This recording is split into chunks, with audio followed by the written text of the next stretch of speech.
Should I say that? Yeah, you should. Should I say? Okay. Okay. You can say. Okay, I will. Okay, I will. No, because she worked with Francisco Varela, and as you know, she worked also very closely with Dalai Lama and some ideas of Buddhism and consciousness. But anyway, she will explain better. So she coined the very interesting concept of cardiac phenomenology, which maybe she will speak something about it, I hope. Linking body with mind, it's called like that. And she has translated some volumes of Husserliana and some works of Fink. She has written about 12 books, more or less, I don't know, I'm counting, and several articles, and I didn't count them, so sorry for that. The best known is probably the one called, I don't know if it was already translated into English, but it's Attention et Vigilance à la croisée de la phénoménologie et des sciences cognitives. She's professor at the University of Ruan and member of the Husserl archives at l'École Normale Supérieure in Paris. She worked with neurobiologist and psychologist Pierre Femersch and Francisco Varela, writing together à l'épreuve de l'expérience pour une pratique phénoménologique. And today we are presenting her book, and she will talk about it, Phenomenology of Surprise, cardial subjects. So, oh my. Give it a win, son. Escucharse. Que no pasa. No, thank you very much. Welcome, and just give me a second so that I need to test that everything is working. Okay, but I also would like to welcome Andrés. Gracias por estar acá. She edited the book, and she has worked closely with Natalie. So welcome too. So I will just, well, the floor is yours, but before I will just say that the real expert here in all subjects, as you know, is our colleague and my boss. I have to say it because he's the boss. So they will comment, but he will probably have to leave the room because it's a busy guy, so he says.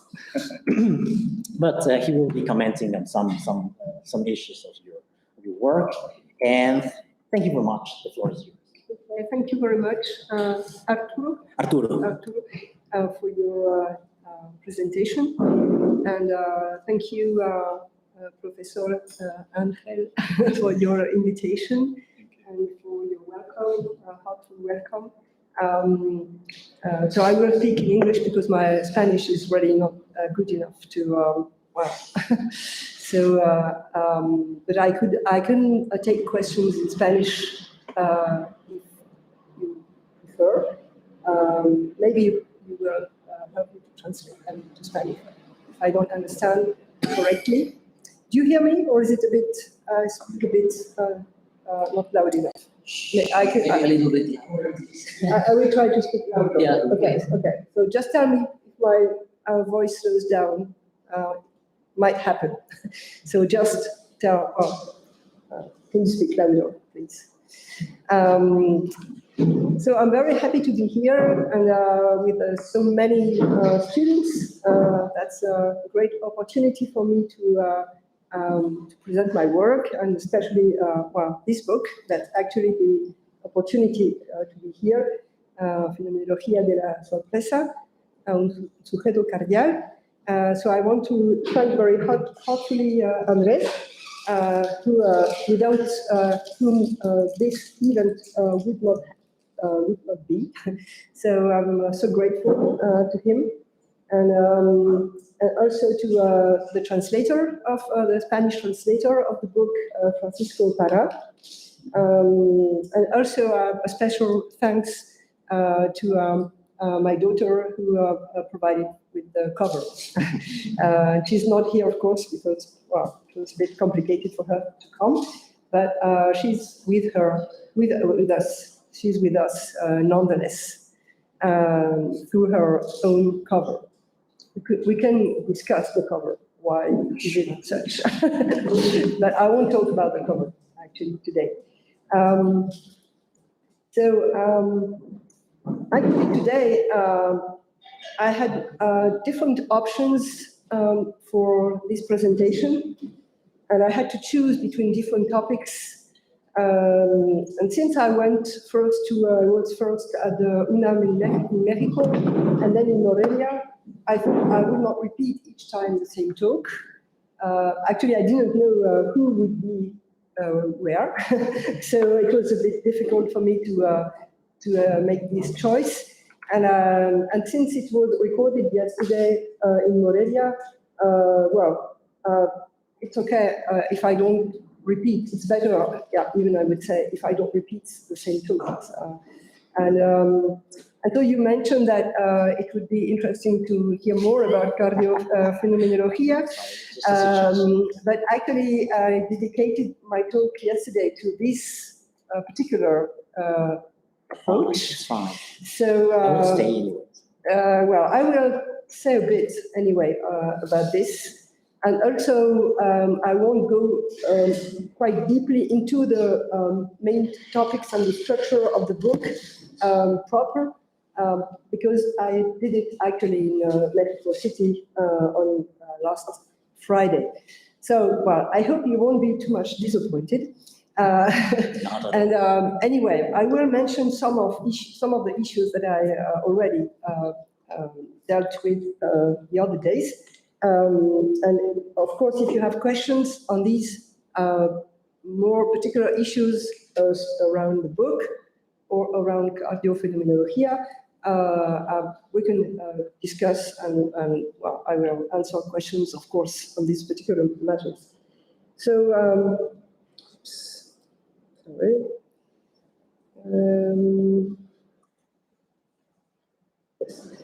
I have my own PowerPoint, even if I know it, but it's easier for me to have it here. So today, actually, I decided to focus on what I call micro-phenomenología, as it is written here.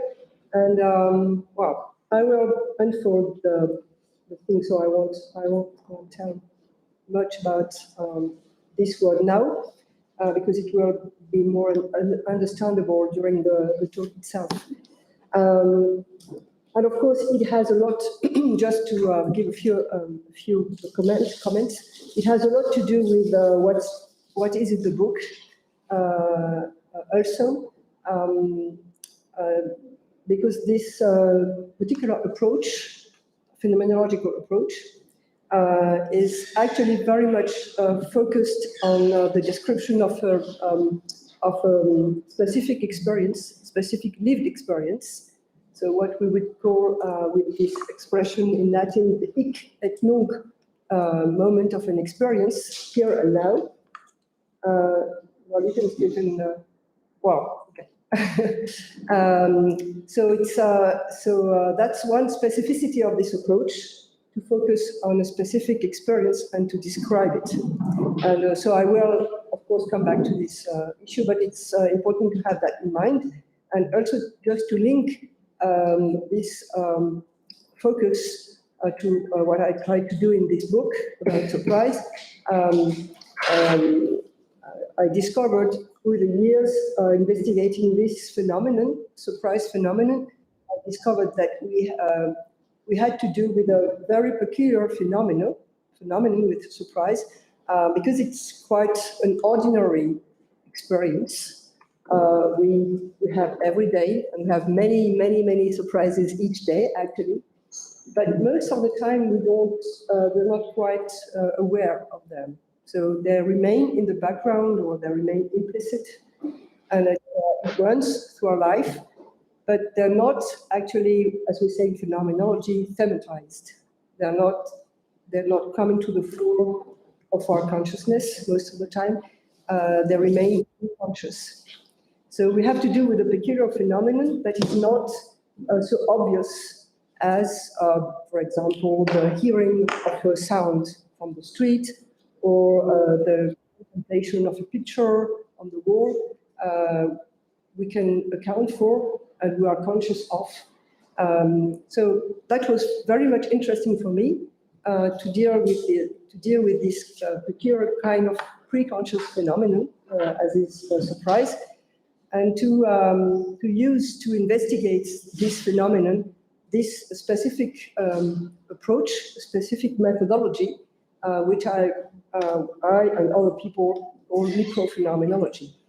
So I will try to show you why this specific approach, microphenomenology, is particularly suited to these kinds of phenomena that are not explicit, that are not directly given to us, but need to be investigated as some kind of what we also call pre-reflective phenomena. So, well, that's the general background, I would say, of the linking this work with what I'm going to present you today. So, so here are the different steps of my talk today. So first, I will provide you with a kind of situation and historical background of microphenomenology and its specific epistemology. And second, I will show you how microphenomenology is being done, so the way it works as an action, as something that we do. Not only we talk about it, but we do it, and how we do it. And so I will show you through an example. And so it's, you could say it's a kind of pragmatic aspect, very important of this kind of approach. And finally, I will come to a philosophical background, or what's at stake actually in microphenomenology. How microphenomenology is not actually only a method or an approach, but has also philosophical underpinnings or forms of ontology. Well, I will come to that at the end of the talk, and hopefully I will be able to get to the end of the PowerPoint. Otherwise, we will go faster with different slides, because well, you will see that it's very detailed, and at some point, maybe it's not necessary to go through the details of everything. So first, the situation and the historical background of epistemology, of microphenomenology. So you can, I don't know who is in charge. La siguiente. Oh, No tanto. yeah. La siguiente. Sí. Bueno, no sé si se ve bueno, es un poco small. It's a bit small, so maybe you don't see very well. I myself don't see very well, actually, my own PowerPoint. Well, I'm going just to comment that. So at the core of the scheme, you have I put microphenomenology in order to show you the different methods or kinds of approaches that wrote about microphenomenology. So the first observation is that this method comes from different backgrounds, multifarious backgrounds, actually. And on the top, I put any Husserl's phenomenological transcendental phenomenology, let's say, so on the top. And we'll see that there is a direct link between Husserl's phenomenology and microphenomenology. We'll see how.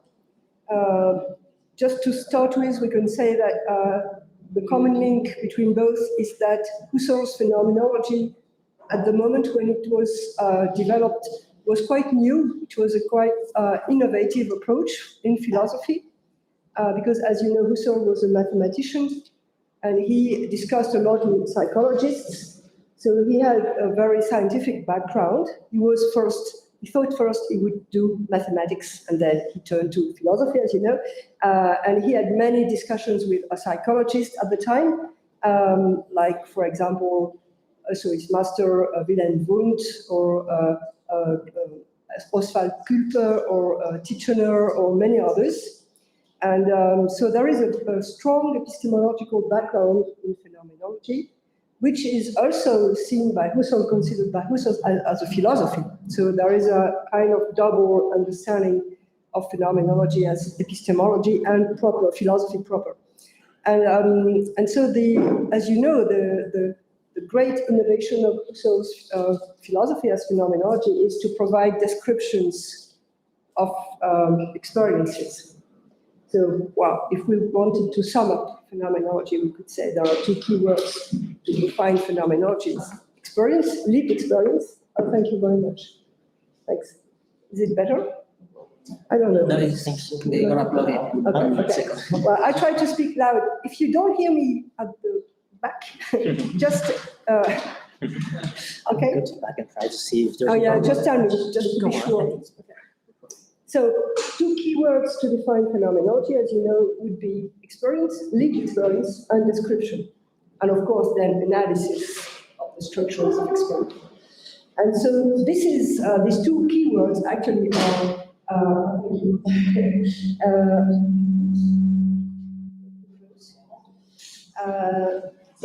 It's okay? These two keywords are actually very much linked to also this project of microphenomenology. So there is here a direct link.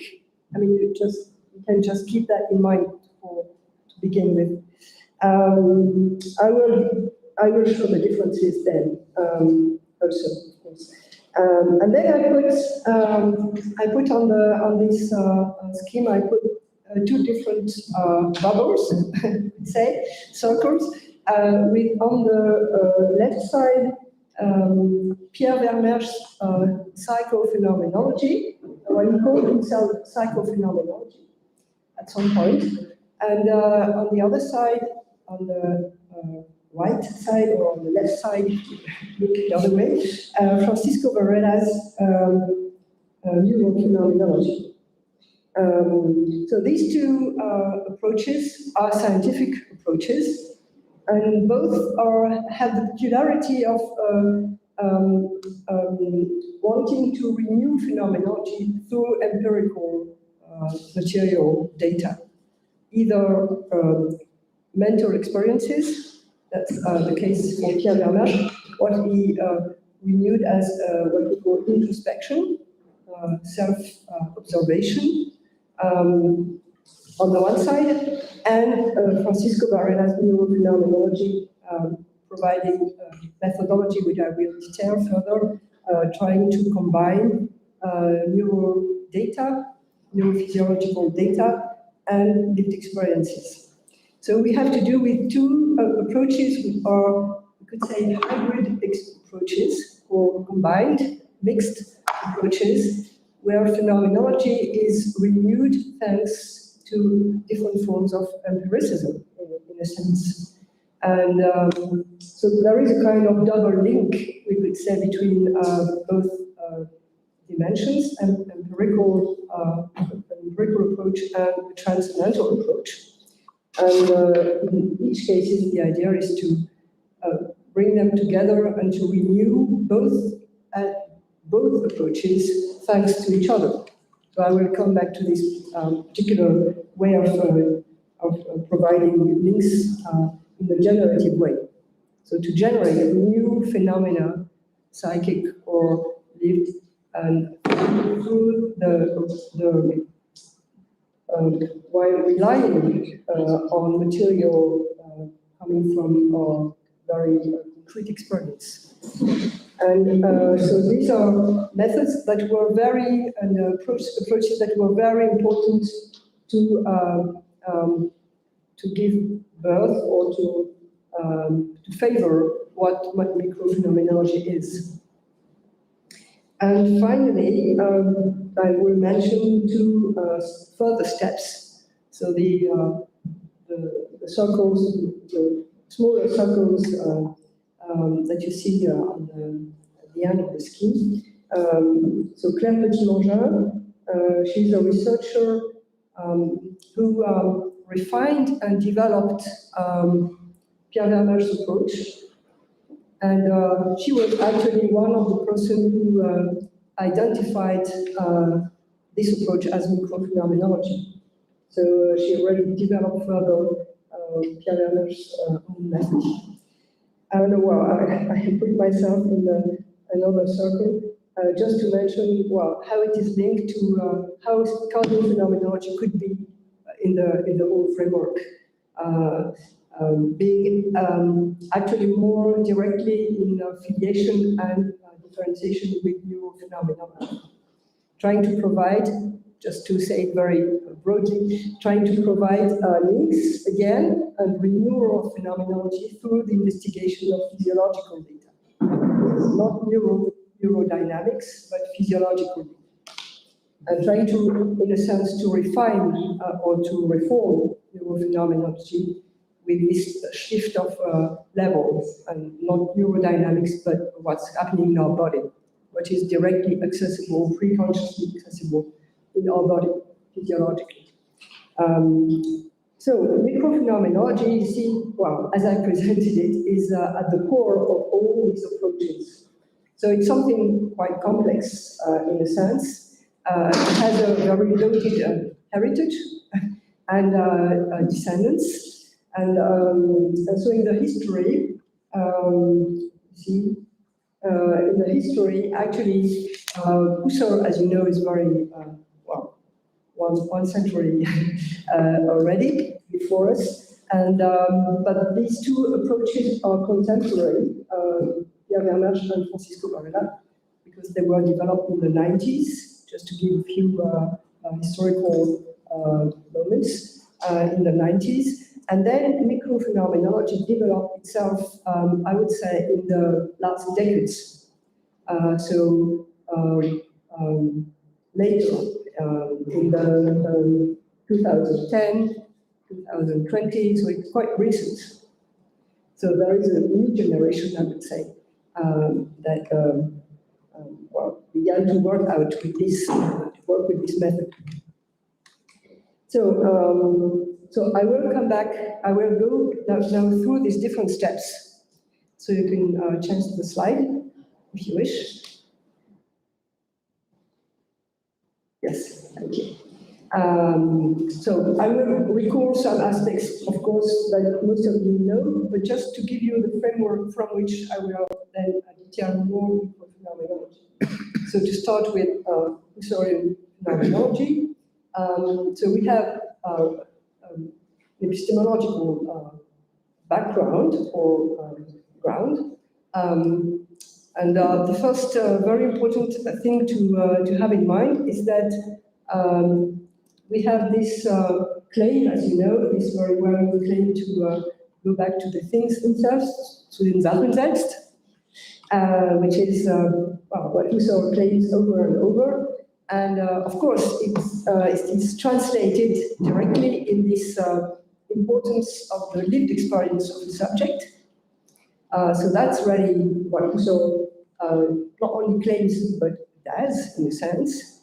But the peculiarity of this return to the experience, the lived experience of one subject, is that it is approached or described or analyzed through structures of experience, which are, as Husserl names them, intentional. So you know this very well-known method of intentionality, the fact that consciousness is not a closed-up phenomenon, interiority, reflexivity, as in Descartes, but it's an opening to the world, to objects and to the world. So it's consciousness is directly an opening to the world. Intentionality is nothing else than that, but it's a big step, I would say, a big innovation or discovery in Husserl. So we have these intentional structures, which are actually providing us with different aspects of our experience. Perception first, which is the primary kind of structure for Husserl, but then time, which is really connected to perception, body, affection, empathy, and well, different forms of historicity, generativity, what I mean here, genetic. So what is important for me for you to keep in mind is the fact that phenomenology describes structures of our experience. So the aim, of course, as a philosophy, is to provide us with something that can be universalized. What Husserl means with this word eidos, eidetic variation, this specific method where you will extract the invariance of a specific phenomenon and discover through the variations what is the essence, what is the eidos, what is the invariant. So the focus is really to universalize a specific experience, specific example. And that's the importance of structure here is linked to this claim for universality. But of course, universality and also necessity are these two criteria which are of Kantian origin, naming something that can be objectified. So that's the philosophical grounding, I would say, of phenomenology. And then, of course, in relation to this grounding, we have this well-known method of suspension of the objective intents and judgments. So what Husserl calls and invents through the word epoche, as you all know, I imagine, which is a method which is actually very basically philosophical, because we all do that in philosophy when we question things that are given or pre-given, we examine the products. It's actually very basic, but it was very finely named by Husserl through the word epoche. Following that, Husserl develops a specific method which is descriptive and analytic, taking these lived experiences, this activity of our consciousness, and trying to describe very finely how they arise in me, how these different moments of my experience arise in me through their genesis, and also the different modalities of their way of appearing to me. So it's in many analyses, you find this very fine descriptive work in Husserl, very genetic and also modal. So these two dimensions, the dynamic and the structural. And the fourth very important point here, which I underline, among others, is what Husserl provides as an analysis of the lived time consciousness, originating from the dynamic of the living present. So this very peculiar structure of time, I think it's one of Husserl, aside from epoche, Husserl's a very great innovation to discover how the present is not only a moment, an instant, something abstract in a sense, but it's extended. So it's a living present, because it's articulated in different cells or moments, segments, which are the present for me, attention, pretension, so it's not reducible to impression, as you know. So that's also a very important discovery provides us with.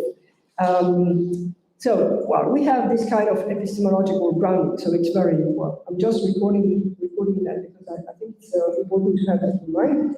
And then to the second slide, just to give a few references, but I will, well, you all know this text. So, I chose this specific text, so it's a bit oriented, of course. I could have mentioned other texts, but I chose this text because these were actually the main texts that were used by both Pierre Vermersch and Francisco Varela to investigate Husserl. So when in the joint work we did together, we gave rise to the book you mentioned. Varela knew, for example, the synthesis passive text. Yes. Wow. Yes. It had a direct access. Right. Yeah. Great surprise. And this one was philosophy, time consciousness, experience and judgment, and basic synthesis. He knew all that. Yeah, during all these years between 1995 and 2001, in 6 years, he really went into all these texts. Actually, we went together into this text. I provided him a lot of material to help him go quicker, in a sense. But he was very well aware and very, he went very in-depth, I would say, into this text. Wow. So, yeah, and Pierre Vermersch as well. So that it was a kind of common background. So, of course, it was already an orientation from Husserl, giving the primacy to this text and not to others. For example, Cartesian meditations were not the primacy in the work we did, or text on imagination, for example, fantasy, were not directly the ones we investigated. But actually, you see through this text that what was really important was texts which were directly linked to consciousness and to time, perception, passivity. So that was the core of the different notions and types of analysis and description that we used, actually. So, of course, you could say, well, it's a way to, there is a kind of instrumentalization of Husserl's analysis. Well, you could say that, and you're right. Well, you could also say, well, as each philosopher, you choose to interpret and to give the primacy to some texts against others. So, well, I think it's right also for philosophers.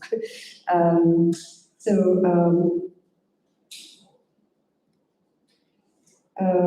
now we can go to the next slide.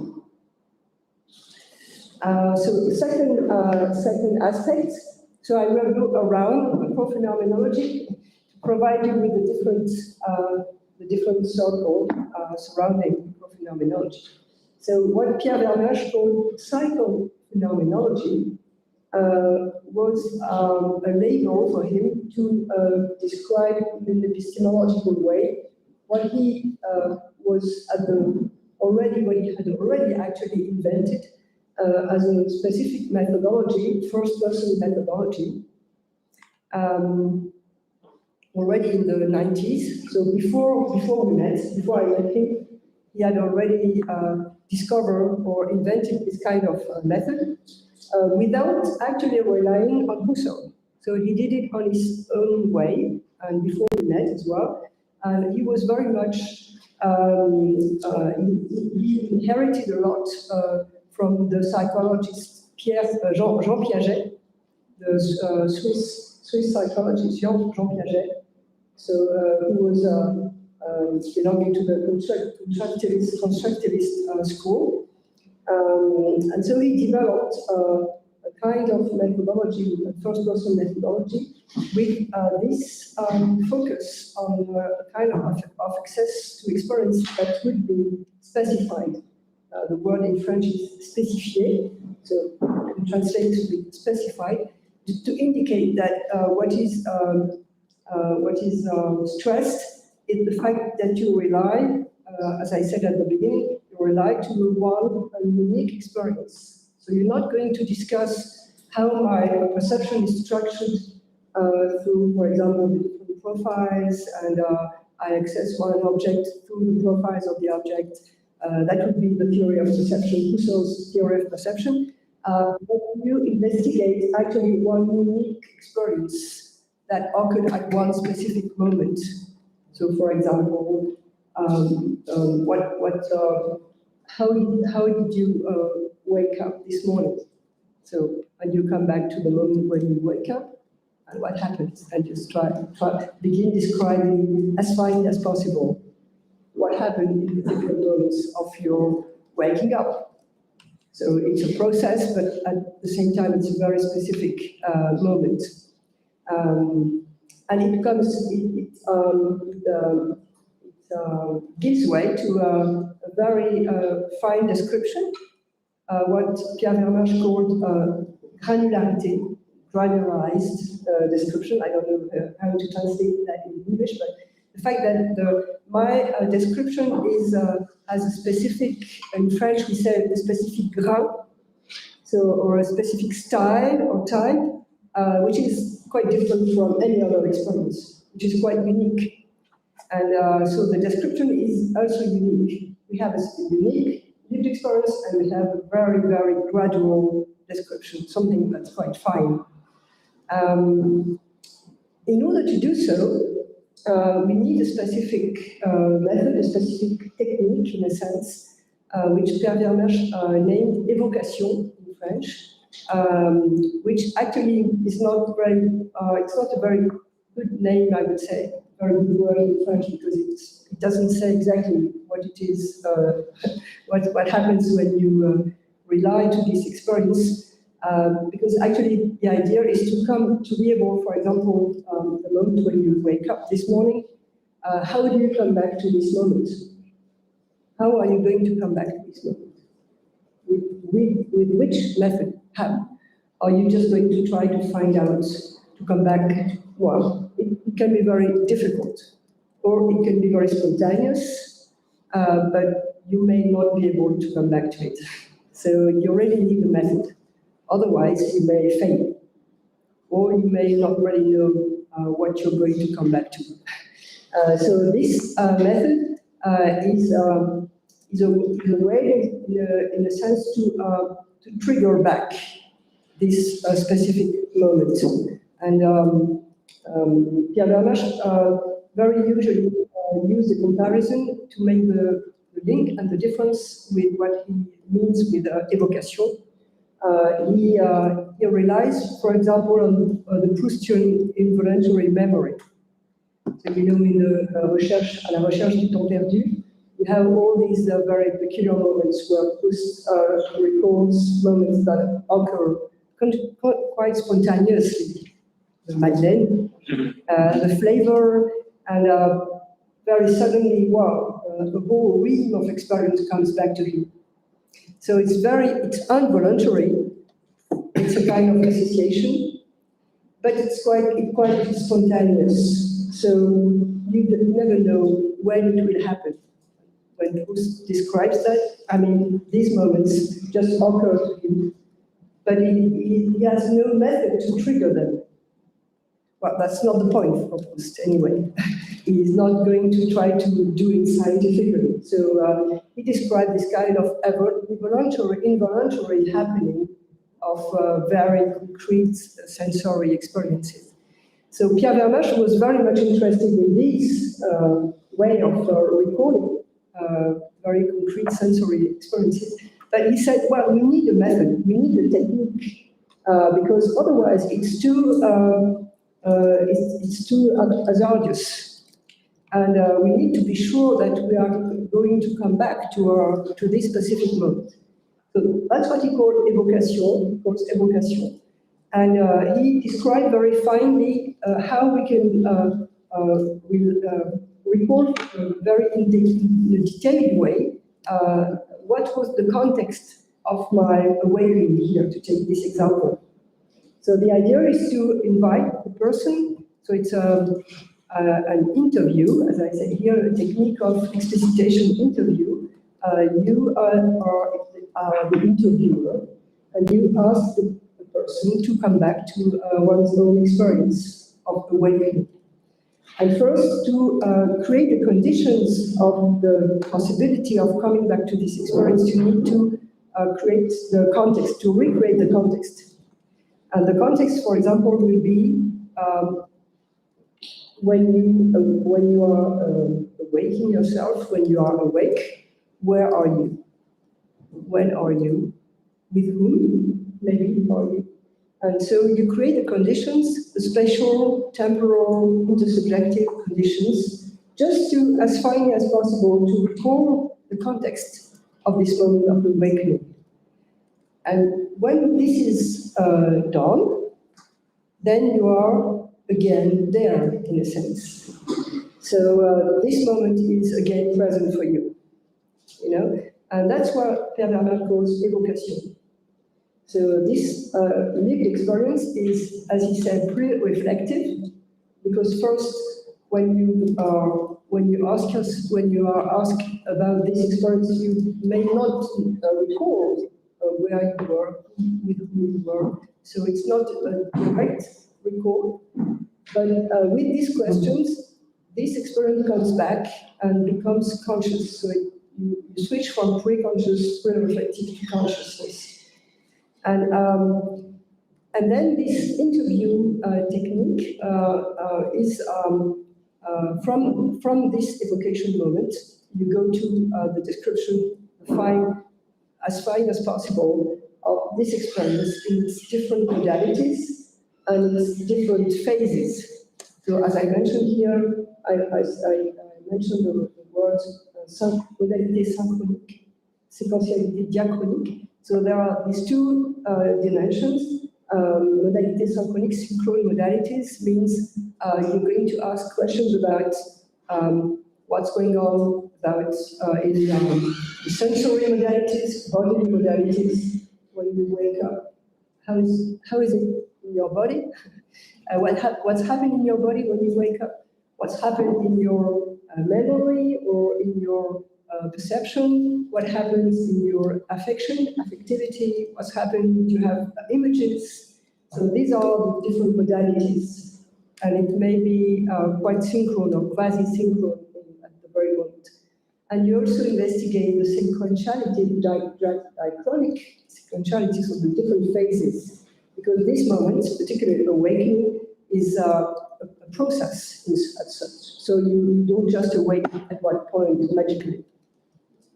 Something happens, you were awake but not completely awake, and maybe you will sleep again and then wake again.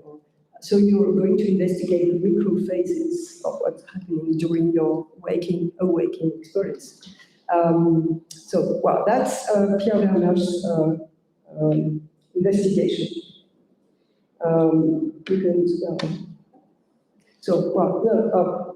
The slide before. Yes, thank you. So just to give you a few references if you want to go further and to look at Pierre Bernard's work.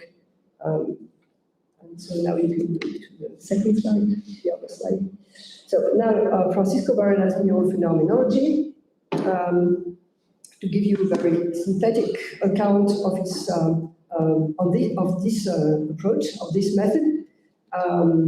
It's also a method, and it's also, I would say, still more than Pierre Bernard, it's a hypothesis. I could say it's a heuristic hypothesis.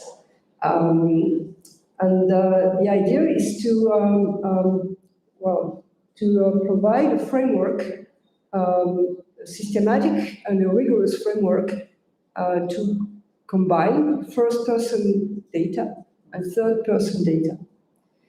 So the third-person data are neural data, and they belong to this neurodynamics that you can record and measure objectively via recordings of the different variations of the brain dynamics, of the electric activity of the brain, and it happens without you. It happens, as we say in French, à l'insu du sujet. So, well, we're not present. I mean, we don't have any consciousness of what happens in our brain at the moment when this neurodynamics is happening. So, and therefore we say that this investigation is a third-person investigation because it happens without me. It has a form of reality, of course, because I record it, so I know that something is happening in my brain, but I will never be able to experience it. And we have first-person data, which are directly coming from my lived experience, and which are in Francisco Varela's approach, directly obtained through phenomenological analysis, which are precisely linked actually to the structure of perception on the one side and the dynamic of the present, of the living present. So in Francisco Varela's work, I mean, in the article he wrote, he focused on perception and time. And therefore, I mean, you record the importance of some Husserl's text, the time consciousness text, the ideas one, which are primarily focused on perception and time. And so we have what Francisco Varela calls a generative method, this expression is generative mutual generative constraints. In this article in 1996, the first one actually, where the idea is to, the hypothesis is to combine these two kinds of data, first person, third person, to combine them in order to let emerge new categories and to create more complex, more enlarged validity of the whole experience. And these mutual generative constraints have two sides, or twofold. The idea is to validate one through the other, these two levels, and the idea is also to create a mutual limitation, to validation through limitation, which is, we could say, a very Popperian Karl Popper's general inspiration of how to reinforce the validity of theory through showing its limitations, in fact, falsifiability. So that's the general framework of Francisco Varela's neurophenomenology. So we can go to the next slide. Just to give you the references. So this first article, as you maybe you know, is called Neurophenomenology, a methodological remedy for the heart problem. And then you have other articles from the same moment. And you see it's 1996, 97, 99, and following articles which were published after his death, but well, he wrote, of course, before dying. So, well, we can go to the next slide. So I'm surrounding, again, microphenomenology, just to show you the different aspects. So after these two main steps, Pierre Vermersch and Francisco Varela, we have Claire Petit-Mangin's own thrust. She identified as a microcognitive science of experience. So she's directly inspired by Pierre Vermersch's work. So you record, you have the scheme. She's on the left side of the scheme. So she's very much indebted in Pierre Vermersch's explicitation interview, as I already specified. And she's also using Varela's neurophenomenology as a way to refine some microcognitive inner processes. So she tries to develop a methodology, a first-person methodology, as a research tool, as a way to analyze first-person data. So the difference with Pierre Vermersch is that she puts this first-person methodology at the research level. It's not only a method to discover new aspects of my experience. It's not only heuristic, as it was still the case in Pierre Vermersch, but it became a research method, which is able to, a research program in a sense, which is able to help PhD students, for example, to investigate further their experience and describing more finely specified lived experience. So you can go to the slide. And again, here are some of our articles which show what she did and how she developed this method. Yeah, next slide, please. And now to go to the last circle. What I try to put forward as cardiophenomenology is a way to combine this first-person approach. So the idea is to put to the fore, again, the fine description of specific experience, to analyze it, and to combine it not with a neurodynamic analysis, but with physiological analysis to focus on data that we can access to our body. and to our emotions as well. So the idea is to use explicitation interviews to provide very fine, specified lived experiences, emotional experiences, and physiological and emotional experiences, and to use this mutual generative conscience in order to get this possibility to observe also physiological data. The idea is to draw from Varela's neurophenomenology, but also show how this neurophenomenological approach is, cannot really be put to work because there is a kind of ontological gap in the neurophenomenological program. There is an ontological gap between philosophical categories, which are Husserl's a priori categories, for example, the living present, which is the structure of time as Husserl describes it, or provides us with an analysis, or the structure of perception. So we have, in Husserl, we could say we have models of experience, perception, time, but these are very universal, of course, because there is this philosophical claim of universality, and they're very, they're very far from our very concrete experience. So it's difficult to create a real interaction, a continuity between these general structures of my experience and some measures that will occur, like in neurodynamics, at a millisecond moment of time. So there is a discontinuity which is very important in an ontological way. We have, actually in the neurophenomenological program, we have two kinds of ontology, we could say. One is a transcendental ontology, Husserl's appeal to structures of experience, and on the other side, an empirical ontology, a very neurophysiological, quantified ontology.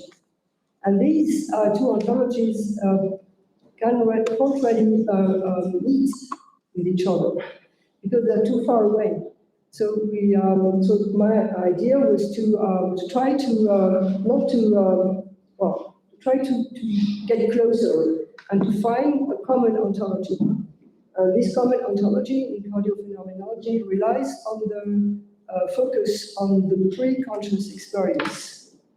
So the level of the experience I focus on is conscious, either on the organic physiological side or on the bodily, lived bodily emotional side. In each case, my experience is pre-conscious. So for example, I don't know if I have to look where I am.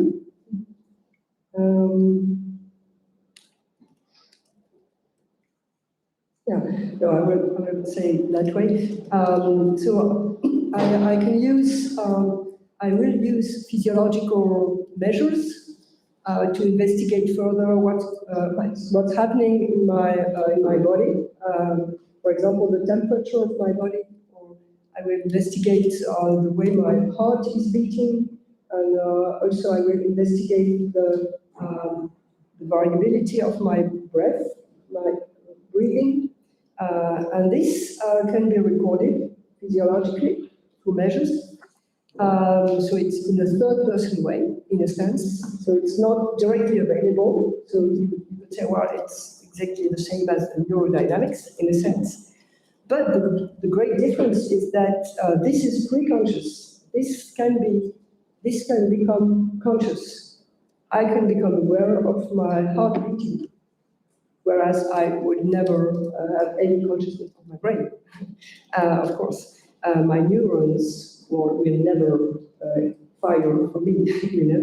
So, but my heartbeats can become aware. I can feel my heart different parts of my body. I can feel the temperature of my body becomes higher. I can feel my breathing, my in and out breath.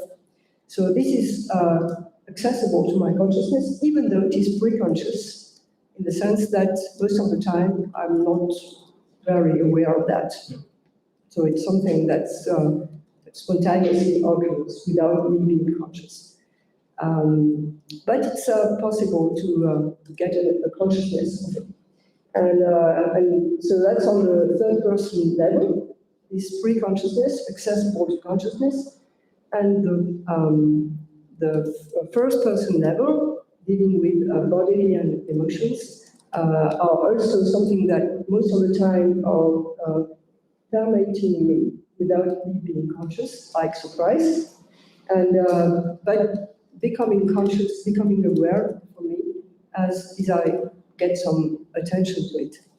So in both cases, we have this segment of my experience which is pre-conscious, either organically or emotionally, either in a physiological way or in the lived inner way, I would say. So this level, this common pre-conscious level, is quite interesting because it brings about a kind of common ontology on both sides. Differently, it's differentiated, but there is a common ground in a sense. So I thought it was a good way to avoid this gap, this discontinuity I mentioned with the neurophenomenology, and to put to work these two sides of my experience, what phenomenologists would call the modalities, the mode of appearing of my experience, and to show how they can concretely interact, how they can concretely enrich each other. Not only they put one aside the other, but really interact with each other and bring about new ways of understanding what's happening in me. So using physiological markers to be more precisely attentive to the rhythmicity, for example, of my experience, because I can provide very fine time sequences of what's happening when I breathe, what's happening when my heart is beating stronger and accelerates, for example. So it becomes more finer, and I can become attentive to that and more describe more precisely what's happening. And on the first person level, how my emotions can be more well described, more finely described in their specific contents. Given that, for example, if I focus on the physiological rhythmicity, the time, and the very specific phases of the acceleration of my heartbeats, for example, when I become anxious, let's say, I already said when I become anxious, but you said that you see that in the rhythmicity of the heartbeat when it is recorded, I can't tell if the acceleration of my heartbeats means that I am anxious or means that I am very joyful. So when you record when you have a recording of the acceleration of the heartbeats, you only have the very fine rhythmicity, the time rhythmicity. But you can't tell what the content of your experience is from the recording. So that's an interesting example to show the benefits or the fruitfulness of this crossing, of this combination. Because when you provide explicitation interviews of a specific moment of my acceleration of my heartbeat, then the person is going to come back to what's going on with her emotions, and she will be able to tell either, for example, she's anxious or she is joyful. In her first experience description, the content of the emotion will pop up.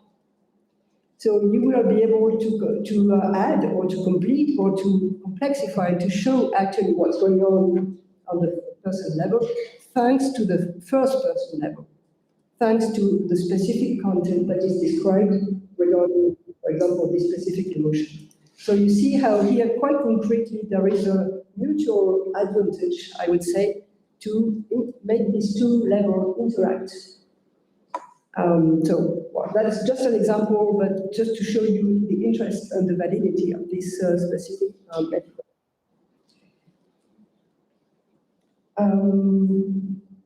So you can go to the next slide. So again, a few references for you to just to go further if you like. And again, I talk very much more about phenomenology in Berlin. So I think it's recorded, so you can access it if you want to go further.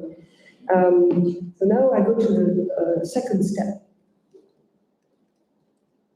So I would like to to detail a bit more what is at stake in microphenomenology using a specific example of a work being done. So I will go on a more direct, practical, pragmatical level now. So you can go to the next slide. So now I will focus on the core of my scheme, the microphenomenology, trying to show you how it is the result of these 5 different approaches I detailed before. So Husserl's phenomenology, psychophenomenology, neurophenomenology, the micro cognitive science of experience with and what I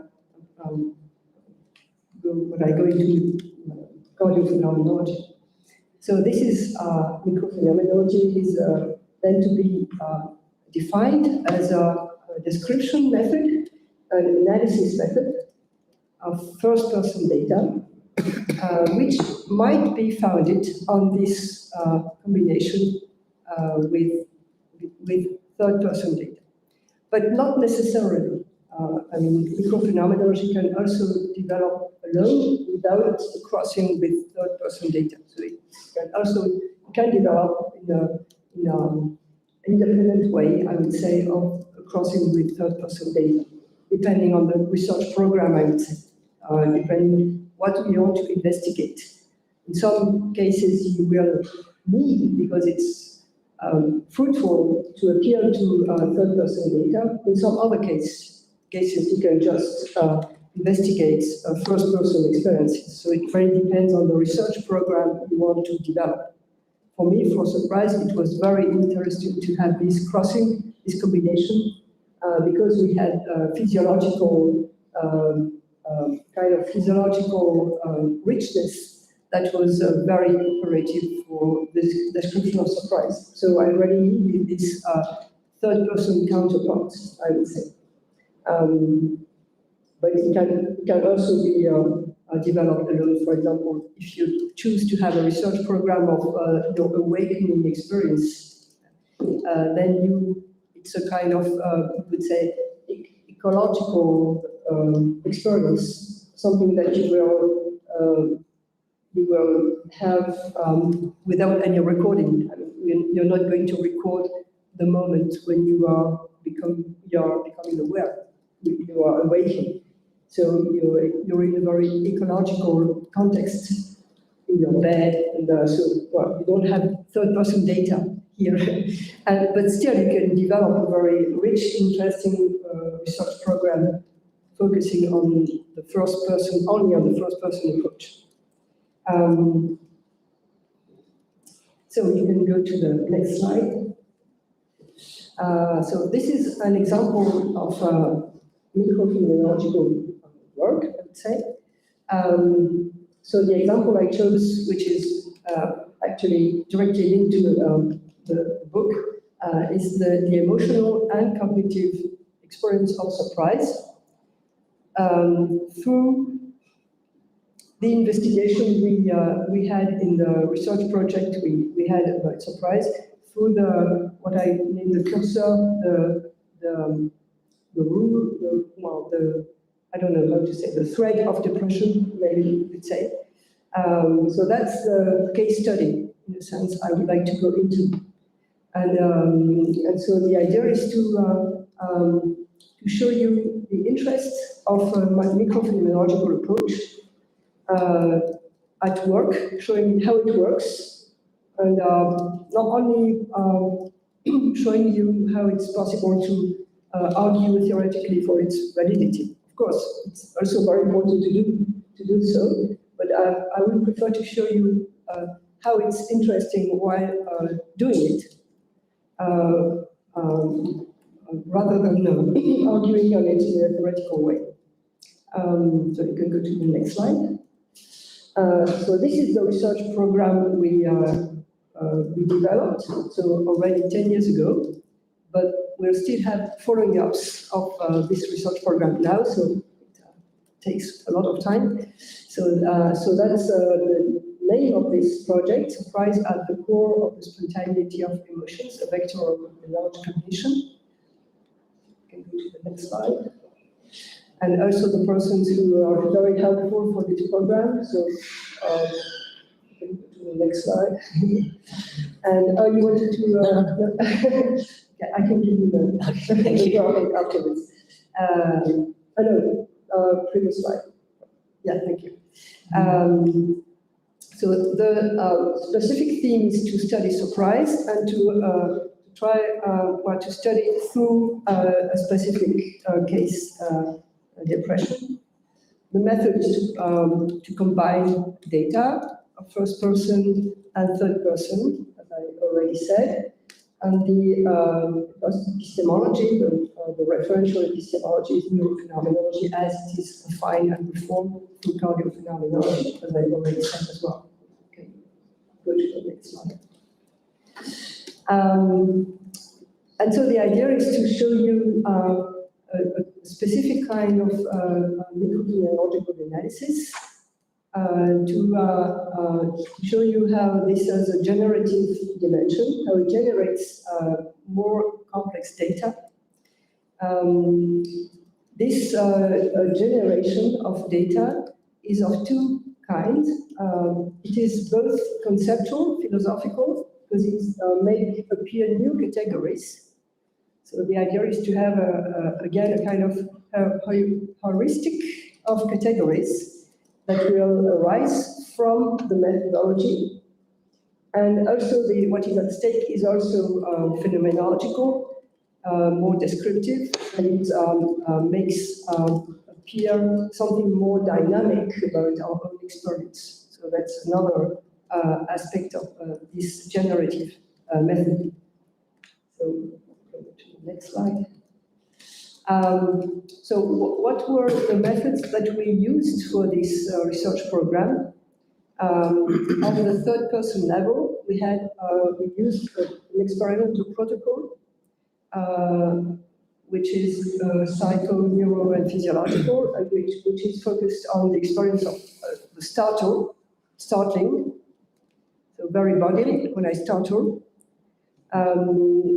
And on the third person level, the idea was to use to work explicitation interviews of this specific experience of startle. And the idea was to combine in a predictive way these two kinds of data, first and third person data. The protocol that the experimental protocol that we used was made of 75 persons. A third of them had a depression, a third of them had remission, or had a depressive episode but recovery. And a third were people without depression at all. So first, before we entered into the experimental protocol, they had what we call the questionnaire, so kind of with a medical doctor who asked a few questions in a very standard way, just to make the protocol in an ethical way. And then these persons. And what is interesting to note is this S1, S2 that you may see on the line. So S1 means stimulus, S means stimulus 1, stimulus 2. And so the peculiarity of this task is that first, in the S1, is shown to the person a word on the screen. There appears a word, which is actually only the category of the image that will be seen afterwards in the S2, in the S stimulus 2. So the word, we had three kinds of words describing the valence of the experience. So one word was only object, so it was quite neutral. And then you had the negative and the positive valence. So the negative valence, the name was mutilation, and the positive valence, the name was erotic. So you had this person see first the name of the experience, the word, the category, and then you have some 6 seconds, and then the image, a picture is shown to them during 6 seconds, and with this picture they see actually the picture corresponding to the word. But what is interesting in this protocol is that this first phase, this first 6-second phase, which we call anticipation, is here to make this person await something of which they don't have the content. So they don't know what kind of picture they're going to see. They only know the kind of picture. I mean, they don't know the singular content of the picture, they just know the kind of picture. They know that it will be either something neutral, something negative, or something positive. So we create an awaiting, we create something that is going to come, but actually they don't know what is going to come. So this provoked surprise, we could say, is here to create some conditions of the surprise in the person, bodily, emotionally, and then when the picture arrives, there remains something that was not anticipated. So there is this framework was quite interesting for us because it was a way to actually to describe the process of what a surprise is. To describe how surprise is always coming from a kind of horizon, we would say in a phenomenological way. Here, we're awaiting something, we don't know what it will be, but we have this awaiting. So we induce, in a certain sense, an awaiting, the structure of an awaiting, and when the picture arises, there is a form of rupture or from a break in myself because I discover something that I didn't expect it, even though I had a kind of horizon of anticipation. Yeah, thank you for that. So that's very important to have in mind, actually, because yeah, that's the object.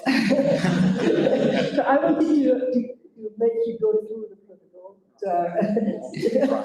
Yeah, that's it's over now. The surprise is gone. Sorry, we ruined. It was already too late. But well, you understand the general idea. The idea is to have this first anticipation phase where you create the expectation in a structural way. And then when the stimulus 2 appears, there is a break in your consciousness and surprise arises. And then you have 6 seconds for the second phase, which we name crisis, just to show the rupture, understanding of the rupture. And then after the 6 seconds, we have in the protocol 20 seconds, where you have the effects of what happened, of this crisis moment. So you have the resonance is mostly emotional of what happened. So in the model I put to the fore here in the book, to come to the book, These phases are very well described. The first phase I call attention, and the third phase I call emotion. And I try to show how surprise is directly linked, inherently linked to these two structures. So surprise is not an instant, something that will happen very quickly without me being here, which is what I said first. In the common sense experience, that's the way we use surprise. But when you try to elaborate a bit more conceptually, then you discover that surprise is a process, an articulated process, and that it relies on two different kinds of structures. The prime structure of surprise is attention, awaiting, attention, attente, so the same root in Latin. Tension, a form of tension, which may be conscious, pre-conscious, unconscious, depending on the kind of surprise you have. Here it's highly conscious, because we created a protocol where we induce surprise, we provoke surprise, but in many cases in our ordinary life, it's very pre-conscious or even unconscious. Here it is highly conscious, because you are awaiting something. Yesterday I took the example of a birthday party in our ordinary life. You know a birthday party is going to happen, so you have an anticipation of what's going to happen, of the fact that they're going to be a birthday party, but you don't know exactly what's going to happen, who will be there, at what place it will be, or what moment. So the specific content of the surprise is not known, even though the structure of the awaiting is there.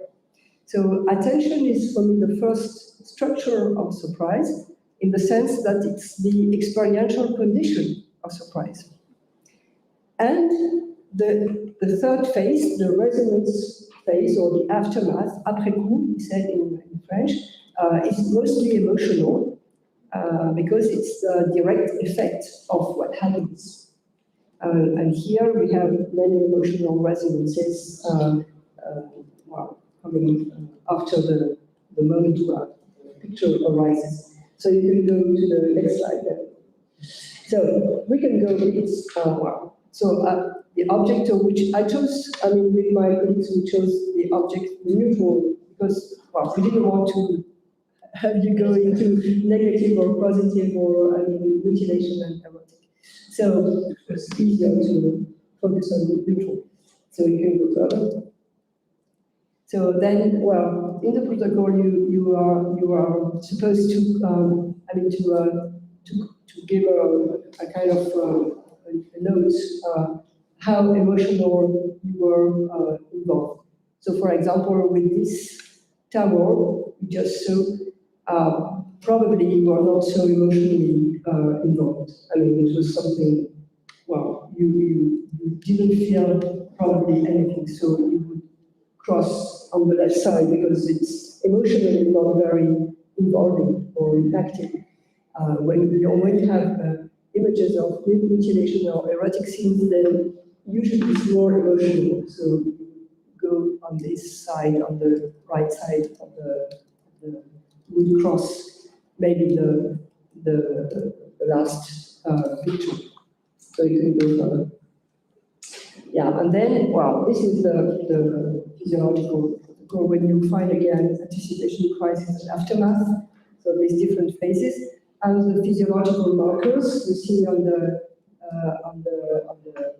left side, which record what happens on the breathing level, what happens on the cardiac level, what happens on the temperature of your body, and how it activates the intensity, and also what happens, it's not identified here, but we also investigated what happens in your, not directly in your brain, but what we call, this technique called brain pulsatility, which means how the blood in your body and in your brain circulates. So the intensity of the blood circulation. So we measure that for each person, for for the 75 persons. So you could move on. So that's the third person aspect. On the first person aspect, so this interview, explicitation interview technique, we have different phases, different moments, different steps of analysis. So the interview technique happened after the experimental protocol, just after. And the idea during 30 minutes about, and the idea is to invite the person to choose one of the picture. Well, there were also sounds, but I will skip that. One of the pictures that was shown to them. So there were, as a whole, there were 36 pictures. So they were all what happens physiologically was recorded during this each time each picture. So they were invited to choose one picture, and then the interview began, coming back to the moment of the arising of the picture. As I said, describing this very finely, describing the moment of the arising, and then describing what happened just before, just after. So describing the different phases. So you see, it's also a way to describe the, in a sense, the extension of time, but in a very fine way.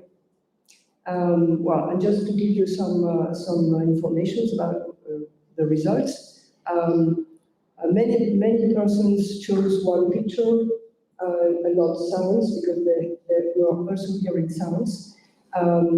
Most of the persons choose images or pictures of negative valence, so mutilations. And among the analysis we provided, we had out of the mutilation pictures, we had specific images that were very often chosen, which was the image of the very dead body of the baby. So that was what was chosen most of them. So you can. So that's one specific example that we provided. Actually, in the protocol, I have to add that we had one case of what we call a mismatch. The standard protocol was to show the category of the word that would be then confirmed by the image, specific image. So, for example, the object, and then you see the term. So it confirms the category. But we also had 3 different examples, actually, and here is one of a mismatch, so of an non-adequacy between what was announced, what was to be expected, and what will appear then. And so it proceeded in 2 specific moments. First we showed the category was a negative valence, so mutilation, a form of difficult image. And what was shown was, some earth with some golden bars. So something that actually is not a mutilation, but is more like an object. So the idea was to create a specific kind of surprise that we would understand as a disappointment. Or, well, I expected something very negatively loaded, and finally, well, it's only a golden bar. So, in a sense, it may provide something as disappointment or relief, because emotionally, the category of mutilation may have induced something like a tension, something like anxiety, because you don't know exactly what you're going to see, might be not so happy or nice. And finally, well, you only see something that is quite neutral. So the idea was to induce that in order to investigate very closely what's happening in what the person is really living, actually.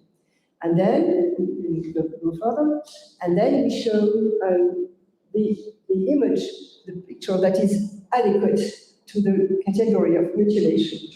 And so you create in the person, in the body and in the mind of the person, something that will induce a shock in a sense. So the idea was to with this mismatch to reinforce through the inducement, to reinforce what's going on in me at that moment, and to give more salience to my own experience, to induce more possibilities of differentiating different states of emotional states and bodily states. So it's quite actually it's quite in the, if I come back to what I was mentioning with Pierre Bernard's interest in Proust, in Marcel Proust, here we have a very good example of an experiment that is an artifact in a sense, that is created. We create the conditions for some emotion or some bodily more intense dimension to appear, which would not be the case in some ecological experience or ordinary experiment that might happen but might not happen. So we create the conditions for this experiment to appear in a more salient way. You see? So we can go further. And after this this experience, then we have what we did as an analysis. So the interview was guided, and what we call that the verbatim, and it is video, it is recorded, audio recorded. So we transcribe it, and there is a first phase we call pre-analysis, where we transcribe the interview, we make notes about what happened during the transcription, for what we could be able to notice. Then we, third phase of this pre-analysis, we dissociate actually what was actually lived from what was constructed, or how the person was at some moment of the interview just making general comments, or bringing some theory about what she had seen, speaking in general of our experience and not focusing on the specific moment of the experience. So we dissociate in the description what is specifically lived and what is general, in a sense. And then in the fourth phase of pre-analysis, we keep only the description of the specified moment. So we let aside every aspect of the experience that was too general. Then we have a second moment in the analysis where we focus on the time of the experience, and we try to have different aspects of to identify the different phases of the experience during the interview, during the verbatim. And the very important moment is to reorganize the time, because actually when the interview goes on, most of the time we will first focus on the moment when the picture arises, which is very salient, because the person usually very spontaneously will recall what happened when she, for example, when she saw the dead body of the baby. So that's very salient. So we focus on that, on this moment, we describe it as finely as possible, and then we come back to the moment when the person was awaiting. So this is, this first phase, this anticipation, 6-second phase. So we come back to this moment, what happened when she was awaiting, in which kind of state she was, bodily, emotionally, cognitively. And then we go back to the third phase, what happened after the image, when the image disappears, when the picture disappears, in which emotional or attentional or cognitive state are you? So the interview is not following actually the phases of the experience. And therefore, we have to reorganize the time of the experience, which is different from the time of the interview. So this is a very important moment because the interview is usually very circular, because sometimes we need to come back to the crisis moment, even though we already went to the aftermath for a moment. So everything has been a bit mixed up during the interview, and we need to provide a more linear understanding of the real experience. So that's what we call here the time reorganization.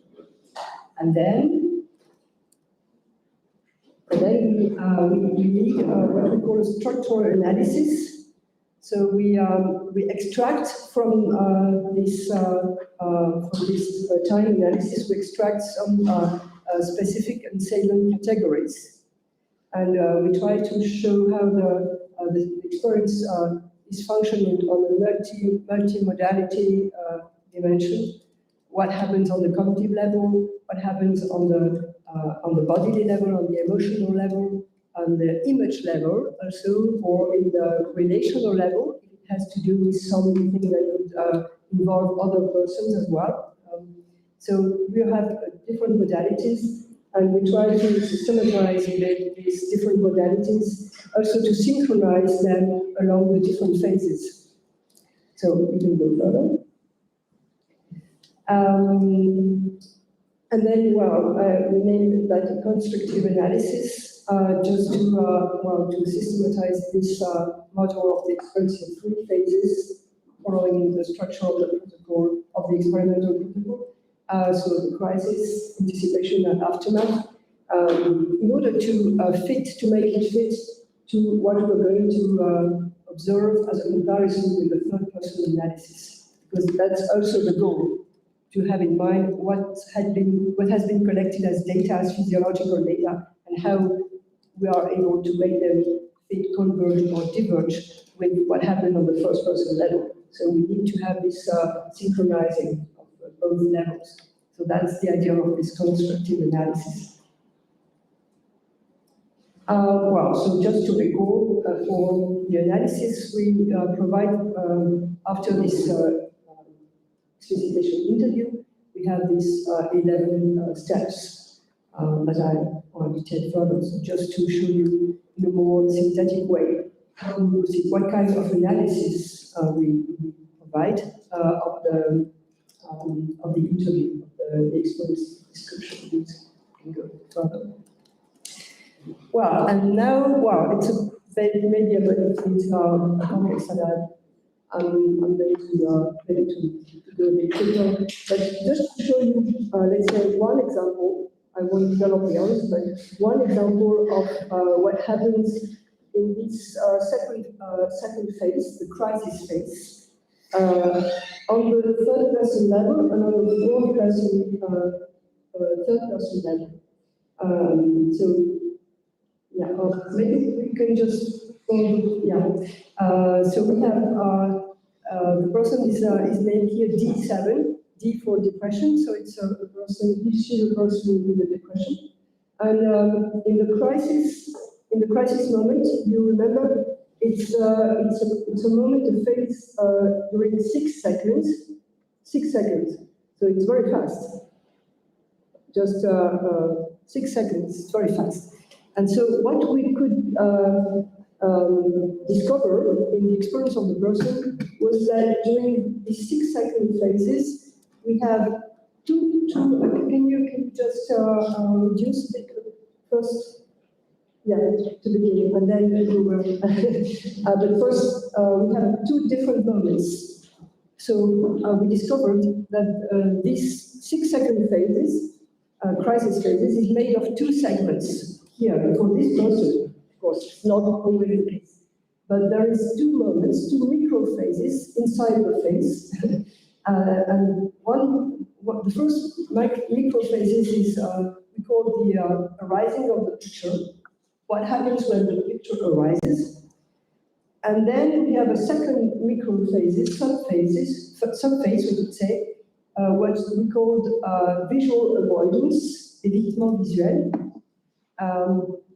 So during this very tiny moment of crisis, the person first will have a look and then will avoid looking. I mean, it is what she says, she does, but through this explicitation interview technique, the idea is really to go to exactly what she experienced, not what she figured out she would experience, but really what happened to her exactly. And when we focus on the first subphase, so you can thank you for that, thank you. So you see we have the different modalities on the left side, what happens on the body level, on the cognitive level, on the emotional level. What we provided this category of mixed emotion, which is quite interesting. I was talking about emotion, about categories that would emerge from the analysis, and this is a typical example of something that we had not in mind before. Well, we had these structural categories: emotion, cognition, body. Of course, we had that in mind, also coming from structural analysis in phenomenology. But we didn't anticipate that we would have mixed emotions. So that is directly emerging from, the description, the experience, the description, and the analysis. And so we have these different modalities. And for example, on the body level, so we have this something that happens at the visual perception. So this perception is said to be very focused and direct. That's what the person is saying. And she says, here we have what we call a descriptive, something that she actually said. The child, as it is covered, which has with its head popping out, just a little bit. So this is what she says. So you see that this visual perception, which is focused because it's directly aimed at the child, at his head, so it's very focused. It's direct because she looks directly at this particular aspect of the picture, and she has she's describing something very specified already. The child is covered. The head is just popping up a bit. So that's what happens at the body level for this person. And she also mentioned something that is an inner move she has at the moment when she has this perception. And then we have indications on the cognitive level. Thank you. So why is it cognition? Because it's the kind of perception that is focused is a property of the cognition of the cognitive move. It's focused and not open, so it's a modality of cognition. It has also an attentional component. It's something she says that I noticed. That's the description, ça m'a marqué. So it's something that has to do with attention. And there is also, as far as cognition is concerned, something that has to do with what we name periphery in the perception. When she says, il y avait une personne derrière, there was a person behind. So she's not only focused, but she's also having a kind of open perception of what's going on in the background. So these are different markers which are of cognitive type. And then there is an emotional component when she says, in the descriptum, I feel touched. And also relational emotions. She mentions violence, something that has to do with pain, hate. So these are very strong emotions which relate relational because it relates to the baby, the body. So it's not something only that I feel inside myself, but it's something that I feel in relation with the body of the baby. Maybe we could just see the whole again. Thanks. Well, I won't describe the whole because it would take too much time. But then, just to show you the avoidance phase, so the second subphase, what happened is also the bodily level, cognitive level, emotional level. So, well, for example, here at the bodily level, my bodily posture is changing. So I close my eyes, or my eyes are not directly looking at what happens. So there is a change of my posture within my eyes, and also, thank you, and also something that has to do with my body. But I was relieved, or she says she soufflé. There was this visual avoidance. I didn't look till the end. Tells for the violence of the image, of course. And at that moment, there is also an emotional, something that is not so emotional, linked to the avoidance, linked to the fact that I don't look anymore. And if we go at the third person level now, on what is in orange, so maybe first what happens on the first subphase, here. So what we could very explicitly see as a fitting of the two levels, first and third person level, it was a very striking case here with this person, because actually the first subphase corresponds very precisely to an acceleration of the heartbeat rhythm when it was recorded. So the first subphase corresponds to the focal perception, visual perception, and the second subphase, which we can see there, when she avoids looking, corresponds to a very strong deceleration of the heartbeat rhythm. So here we have a very nice example of kind of strong congruence, I would say, of the first person description and what is recorded on the third person level. So it's not always the case. I show you something that is particularly striking because it shows very well the fitting of the two levels, first and third. But sometimes we had problems with non-congruent analysis or discongruent analysis. And it may happen because sometimes the description of the experience was not fine enough. So there was something that was recorded at the third person level that was not appearing on the first person level because we had not been able to go as fine as possible in the exploration of the experience. Or on the other side, we had some markers, some objective physiological markers that were contradictory with what the person was telling us about.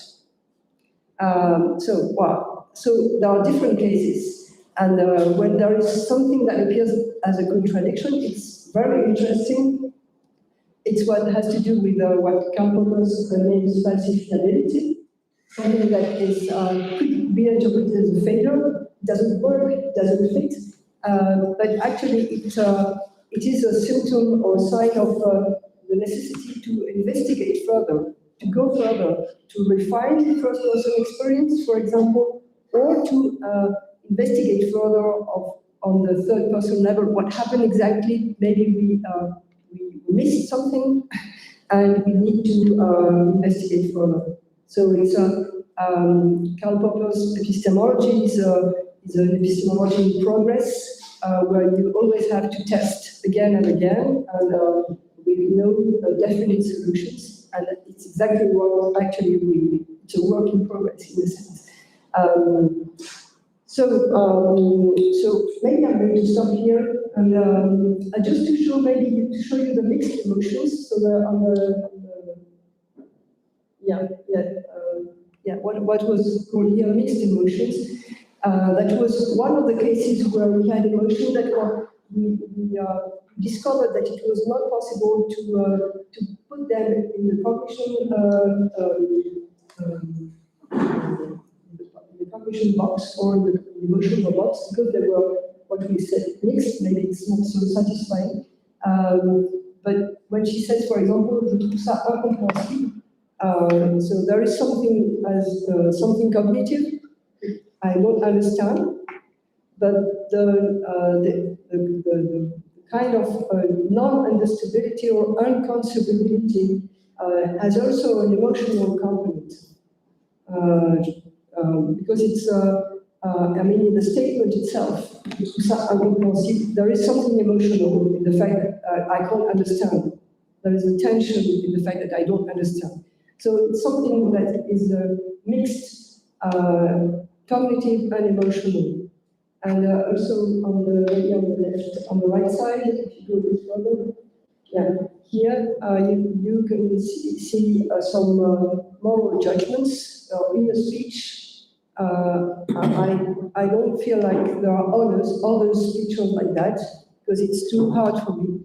So it's an inner speech, so in a sense it has a cognitive dimension, but the content is emotional. I don't want to see such thing like that. So there is some kind of anger in the fact that I don't want to see them or the wanting. So this is another case of mixed emotions. Either at once inner speech and anger. And so this was quite interesting for us because it was also quite illustrative in a broader sense of what surprise is, as having an emotional and a cognitive component. And you can't really choose. It's not only cognitive, it's not only emotional. Something more complex or more ambivalent in a sense. So that's one perspective that was very interesting as far as the conceptual elaboration is concerned on the philosophical level to allow us or to show us how new categories or new dimensions conceptually emerge from a protocol that was at first delineated in a certain way. So there was something new that was happening through this crossing, also this combination of first and third person level. So I think I'm going to stop here because we are already 5 minutes, and I hope it's not so painful to hear my very bad English and I thank you very much. And I hope we'll have some good discussion. Thank you very much.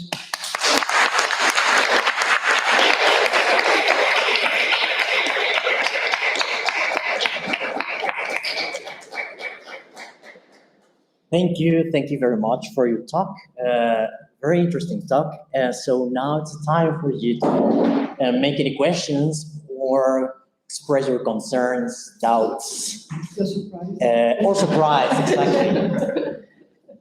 While you put yourself together, we'll give the word.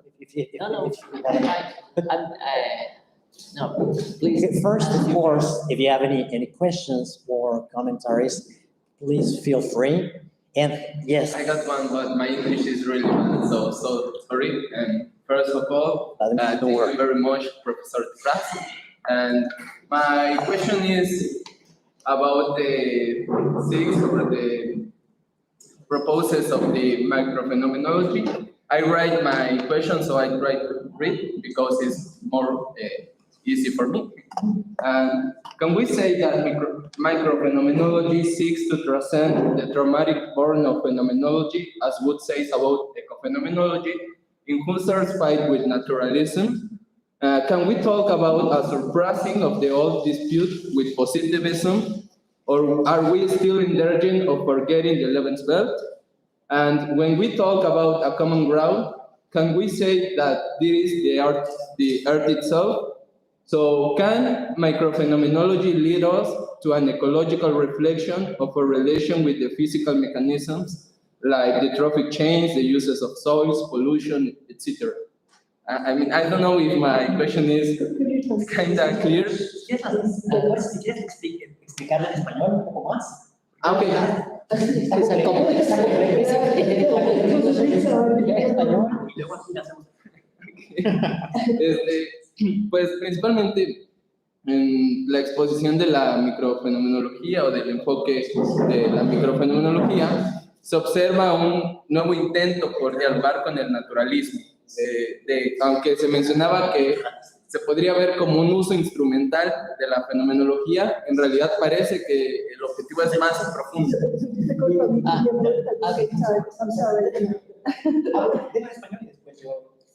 Pero como en bloques.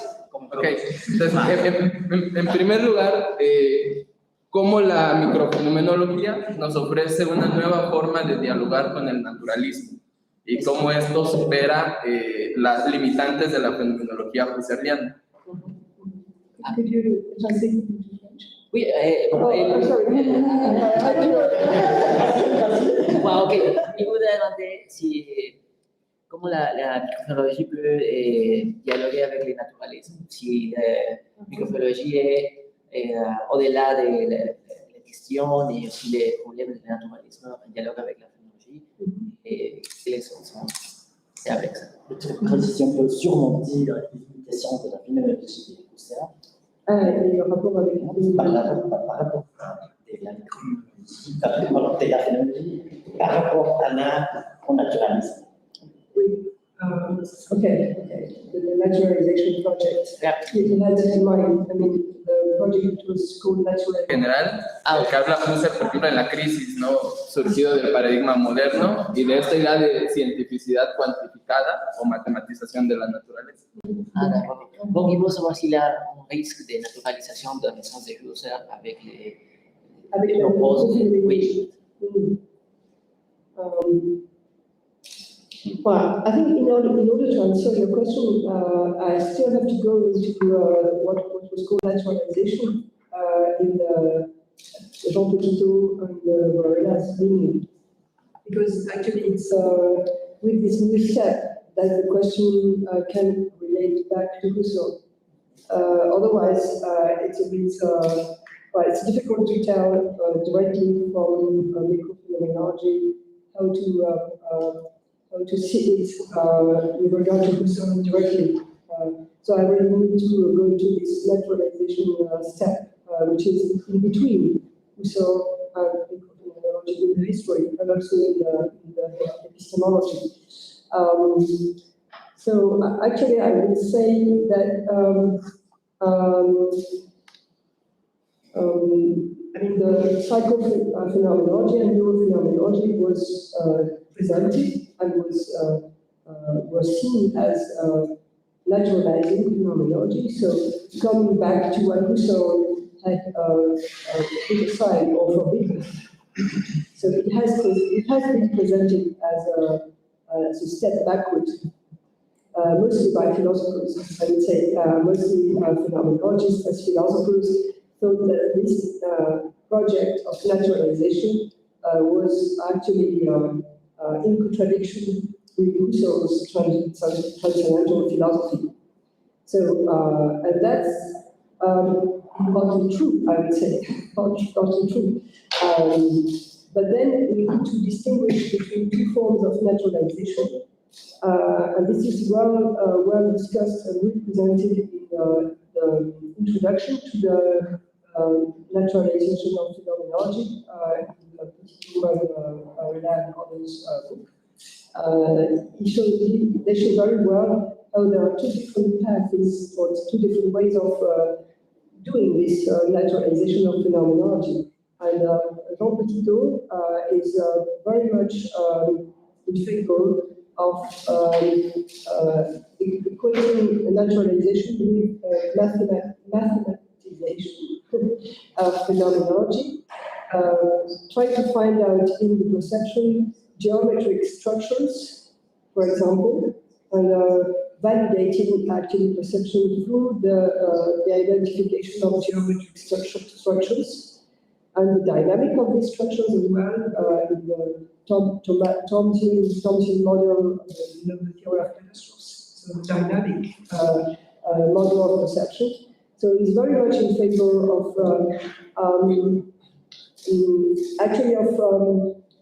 providing the theory of Husserl's theory of perception with this empirical dynamic model in order to review it. So this is his understanding of naturalizing phenomenology, you see. And Francisco Varela has another understanding of naturalization of phenomenology. First, because his scientific model is not mathematics, but biology, science of the living. And, but more importantly, because this reference to the living being provides him direct insight into the lived experience. So, whereas Jean Petitot will have to create a kind of separation between the formal structure, mathematical formal structures, and the lived experience, Francisco Varela is able, through the reference to biology and the science of the living, to connect more closely what's at stake actually in the lived experience. So his understanding of naturalizing phenomenology is more directly connected to what's happening at the lived experience level, which is also the reason why he will have this kind of provocative statement where he says that actually when we suggest a naturalization of phenomenology, actually what we do is we phenomenalize nature. So he inverts actually the process. He refused to understand the naturalization project as the kind of coming back to empiricism, which would be quite one-sided. And his understanding of naturalization, if we keep the word, maybe it's a problematic word, awkward word, but if we choose to keep the word, we already have to think it otherwise, to think it two-sided, and at least to involve in this naturalization process the phenomenalizing process of nature.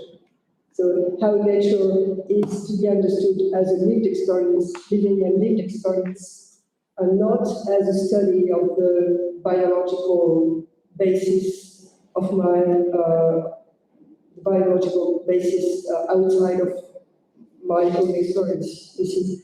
So it's, for me, Francisco Varela's understanding is more complex and also more interesting for phenomenology. But, well, that's, I mean, it's not a judgment, but it's actually, I would say the reality of their referential framework, scientific referential framework, and also the fact that Francisco Varela was probably having a more complex understanding of phenomenology, more genetic understanding of phenomenology, more generative understanding of phenomenology, also linked to the fact that his referential point was the living being, whereas Jean Petitot has a more formal and static understanding of phenomenology, given his also mathematician reference framework. So that's, I think it's important to have that in mind to answer your question, because what you asked for is if microphenomenology is how to understand microphenomenology in relation with Husserl's criticism of naturalism. So microphenomenology is a method that was developed, I mean, in the following up of psycho and neurophenomenology, essentially, and the idea is to rely on our own experience. So there is a form of empiricity, in a sense, but this is not a third-person empiricism. This is a first-person empiricism. So it's a bit contradictory in a sense with our Husserlian categories, which doesn't fit. Because empiricism has to be a third-person approach in Husserl's terms. So in a sense, if you say that you have to do with the first-person empiricism, then you insist on the fact that you're going to investigate the lived experience of the subject. And if you investigate the lived experience of the subject, so the experiential dimension of the subject, then you are directly connected to what Husserl was trying to investigate further as the lived experience of the structure of the experience. So you see there is a kind of shifting of what empiricism is. It's not anymore a third-person empiricism, it's first-person empiricism. And then we have maybe to change the word, because maybe talking of empiricism, it's too heavy. And then we have to use not empirical, but experiential as a way, as a kind of approach. And this word experiential is quite interesting because it can either refer to my lived experience as a structure, or to my first-person experience as a specified experience. So then it's easier to have a twofold understanding of experiential approach, which can be connected, can be evaluated either in the structural way or on the specified way. So that's, your question is very interesting, and it really needs to be investigated further. How Husserl's structures of experience, as they are described, are helpful for investigating further the experiential first-person dimension. It's a bit what I try to show, even if I didn't mention it that way, I try to show how we have categories: cognition, emotion, body, affection, or different kinds of images. So we have these structures of our experience for which we have models, specific models, the model of perception, the model of time, for example, in Husserl, and we are able to, check if this model is, how is this model fitting or not? Is it adequate to what I'm living as an experiential first-person dimension, or is it different? Is, for example, the Husserl's time model, retention, impression, potential, can we operationalize it or not on the first-person level? Does it coincide or does it map or not what I am experiencing on the time level? And for example, with the experience of surprise, I was not able today to tell more about this experience, but what happens is that when you are dealing with surprise, we had this Husserlian model of time in mind, but we had to invert the phases because it didn't work otherwise. We had to put the first phases as a potential phase. So what we are awaiting, what's going to come. We don't know exactly what's going to come, but we have this waiting phase. So in the surprise experience, potential comes first, because the experience of surprise compares us to put potential first, and to put the aftermath retention at the third phase, so after the moment of crisis. So you see how the surprise experience compares us to change Husserl's model, well, to invert here in the case, in the situation, to invert the model. So to put potential first and retention after, which may seem awkward when you have Husserl's model in mind, because of course, when Husserl describes the living present, he describes first what I just lived, what happens, what I'm just, what's going to come, and he's putting the stress on what I just lived, the retention, because it is something I know. I mean, the focus is on knowledge. So this is, there is a form of certainty with the retention. Whereas potential is something that, well, I don't know exactly what's going to come, so it's quite uncertain. And so in Husserl's model, potential is very often seen as a symmetric, but not so loaded knowledge that retention. So we have this stress on knowledge in Husserl, but when we have to do with surprise, it doesn't work that way, because actually what's the first horizon is the expectation, and then we have what's coming next as resonance or afterlife. So here you see how, in a concrete way, how Husserl's categories are useful categories, are operative concepts, using Fink's words. We can operate with them, but it's important to confront them to what we actually experience, and not just to use them as if it was the alpha and the omega of the experience.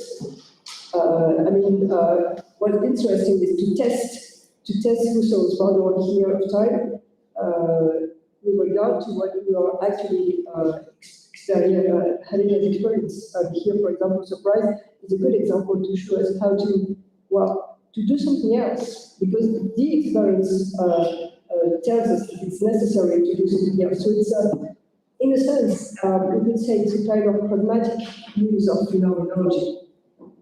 We have to test it, and not only rely on the formal analysis and comment on them. Of course, it's very important to know them and to comment on them, and to show how maybe Husserl himself had an evolution in his understanding of time, maybe to show how in the late manuscripts on time, he was more interested in potential, and how, for example, when Fink is working out the time manuscripts, he will use this word event, to comment on Husserl's understanding of time. So, of course, it's quite interesting to have a very differentiated analysis of time and to show the evolution.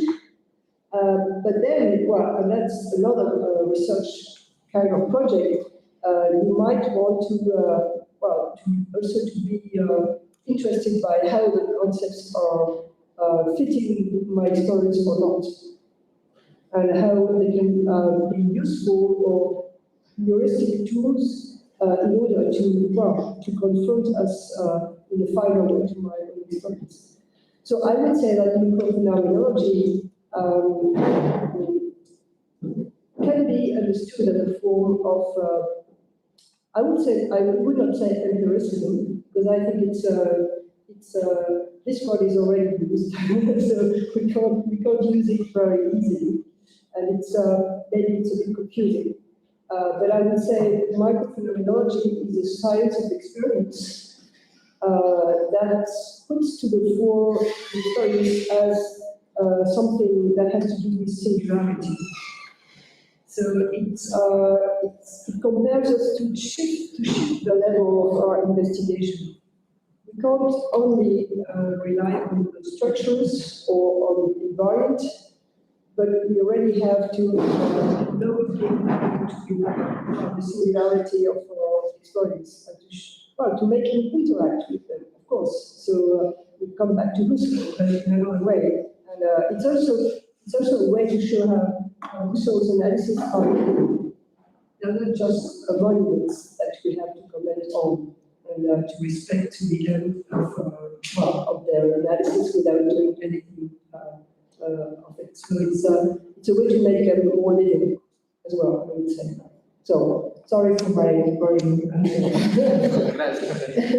Thank you for your question. Muchas gracias. Carlos quería preguntar algo. Carlos.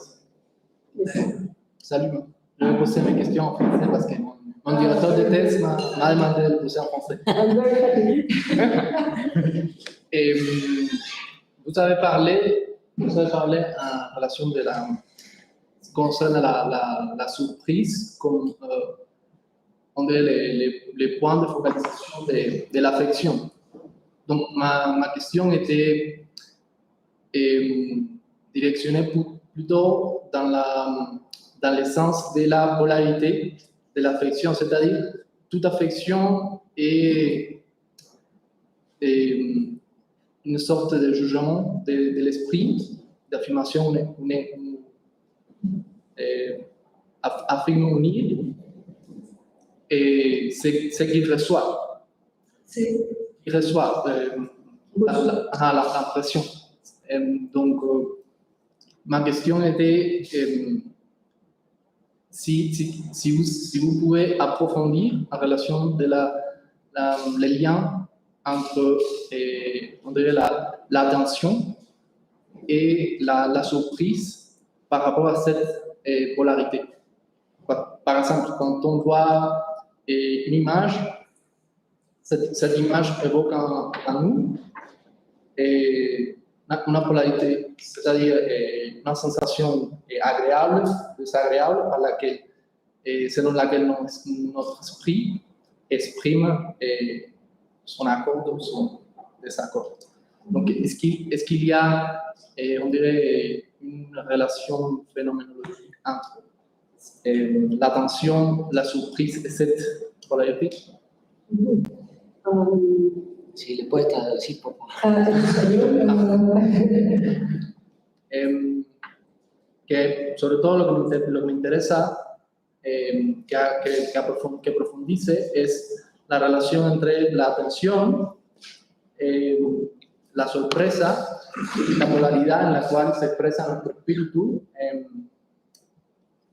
en relación a las impresiones que recibe, si es agradable o desagradable. O sea, es una cuestión muy antigua de la filosofía, desde las pasiones de Aristóteles se decía que era como una manera de que el espíritu juzgaba, ¿no? El entendimiento juzga con afirmación y negación, y sería como la suerte de afirmación y negación del espíritu. Merci. Je vais vous proposer de dire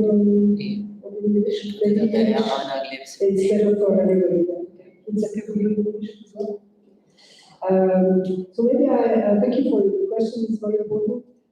Maybe there are two different aspects in what you said. First is the relationship between the polarity, I mean the fact that emotions are positive or negative, so what is called in the Schwanz psychology the balance, positive, negative, or neutral. So this polarity, and the fact that this polarity could have or has a link, as you were asking or mentioning, with the judgment. Is something I approve or disapprove. So that's a question. I think it's a question as such. It's not directly at stake with the project, this research project, but it echoes for me a lot what we find in Husserl's manuscript of the second volume of the studies of the structure of consciousness, which are dedicated to the affective life, and where we have a strong connection and some difficult connection, but a very strong connection between emotions, affections, and values. And this is very complicated in Husserl's manuscript because you have different kinds of dynamics between values and affectivity. There is one statement where Husserl said that values are the result of an affective need. So I have some pleasure. Let's say I look at a picture with pleasure, and this pleasure becomes a value because will have some importance for me. Or I'm quite completely disgusted by something I see or a meal I don't like. And this will be seen as something that is a negative value. So there is one statement where Husserl will directly link and articulate the affective mood with what he calls in German Wertung, so the fact that I'm going to evaluate or I'm going to attribute a value to something. So value directly proceeds from affectivity. And that's one first statement we find in these manuscripts. But we also find another statement, which is not directly the reverse, but still which articulates differently the relationship between affectivity and value. And in other manuscripts, in this text, Husserl will start from the observation that, for example, I am contemplating a work of art, which I find very nice, and this is valuable for me. So he will say, this is directly a value. This art has a value as such. So it's not subjective in that sense, as in the first statement, but it's the observation that the value is the value of the work of art. So it's something like an objective value, in a sense. And this objective value will have an effect on me. So then there will be a kind of reaction, affective reaction, which will reintroduce a subjectivity. But as a reaction, I will react in an affective way, because having this work of art that is as such valuable will trigger in me something subjective and something affective.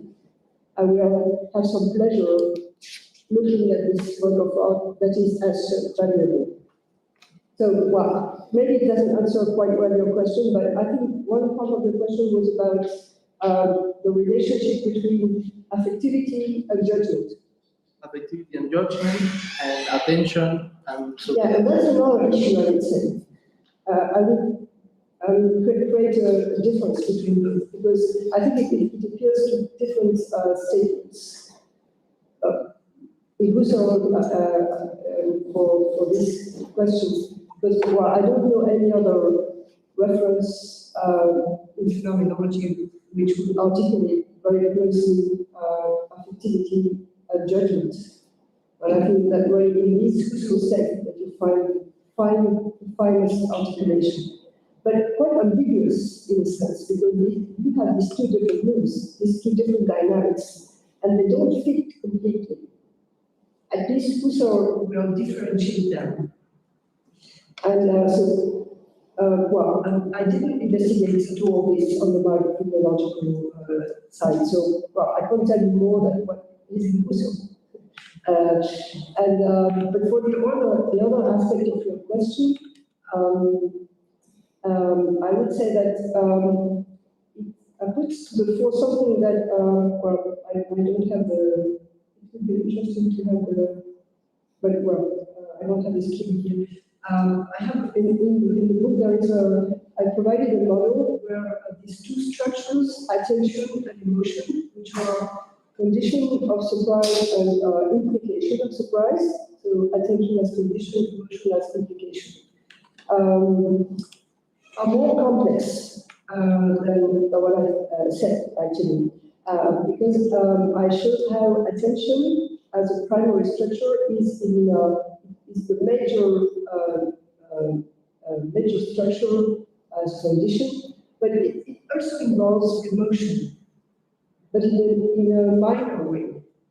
So, for example, if I'm expecting my birthday party, I have a modality of attention which is focused because I'm directed clearly towards this birthday party.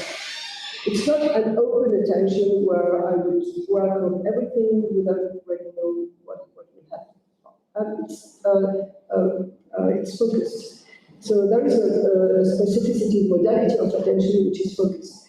And this focus, which is cognitive, attentional, in that sense, is also, in a minor way, emotionally loaded.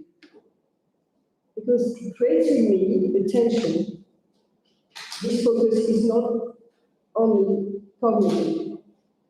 There is attention which is in my body, which is also emotional in a sense, because it brings about something that could be linked to desire or wish.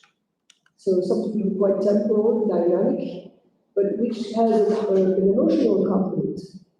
So, well, the whole work we did on surprise has, as a result, showing us that even if attention is the experiential condition of surprise, it also implies in it some emotional component. Not maybe in a major way, but in a minor way. It's underlying, attention has been focused.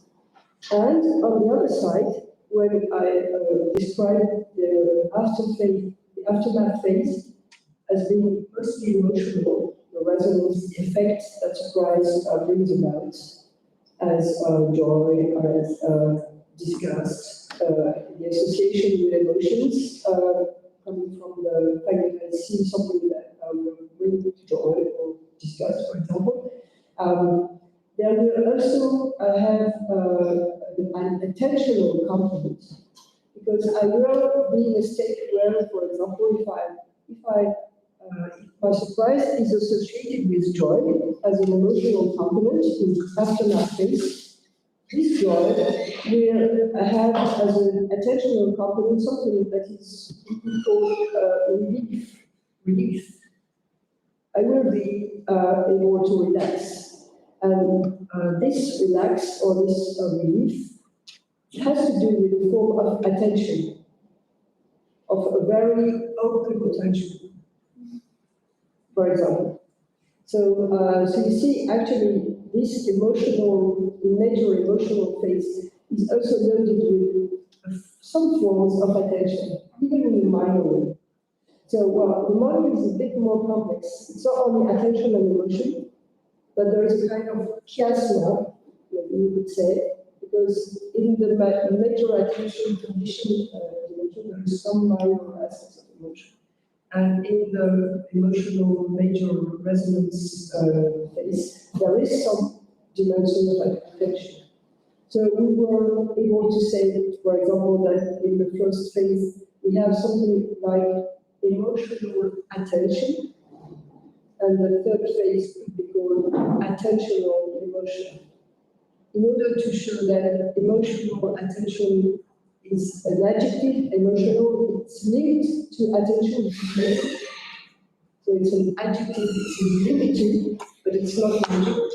And on the other side, in the third phase, we would have an attentional emotion, because attention is an adjective which is linked to the major dimension, which is emotion.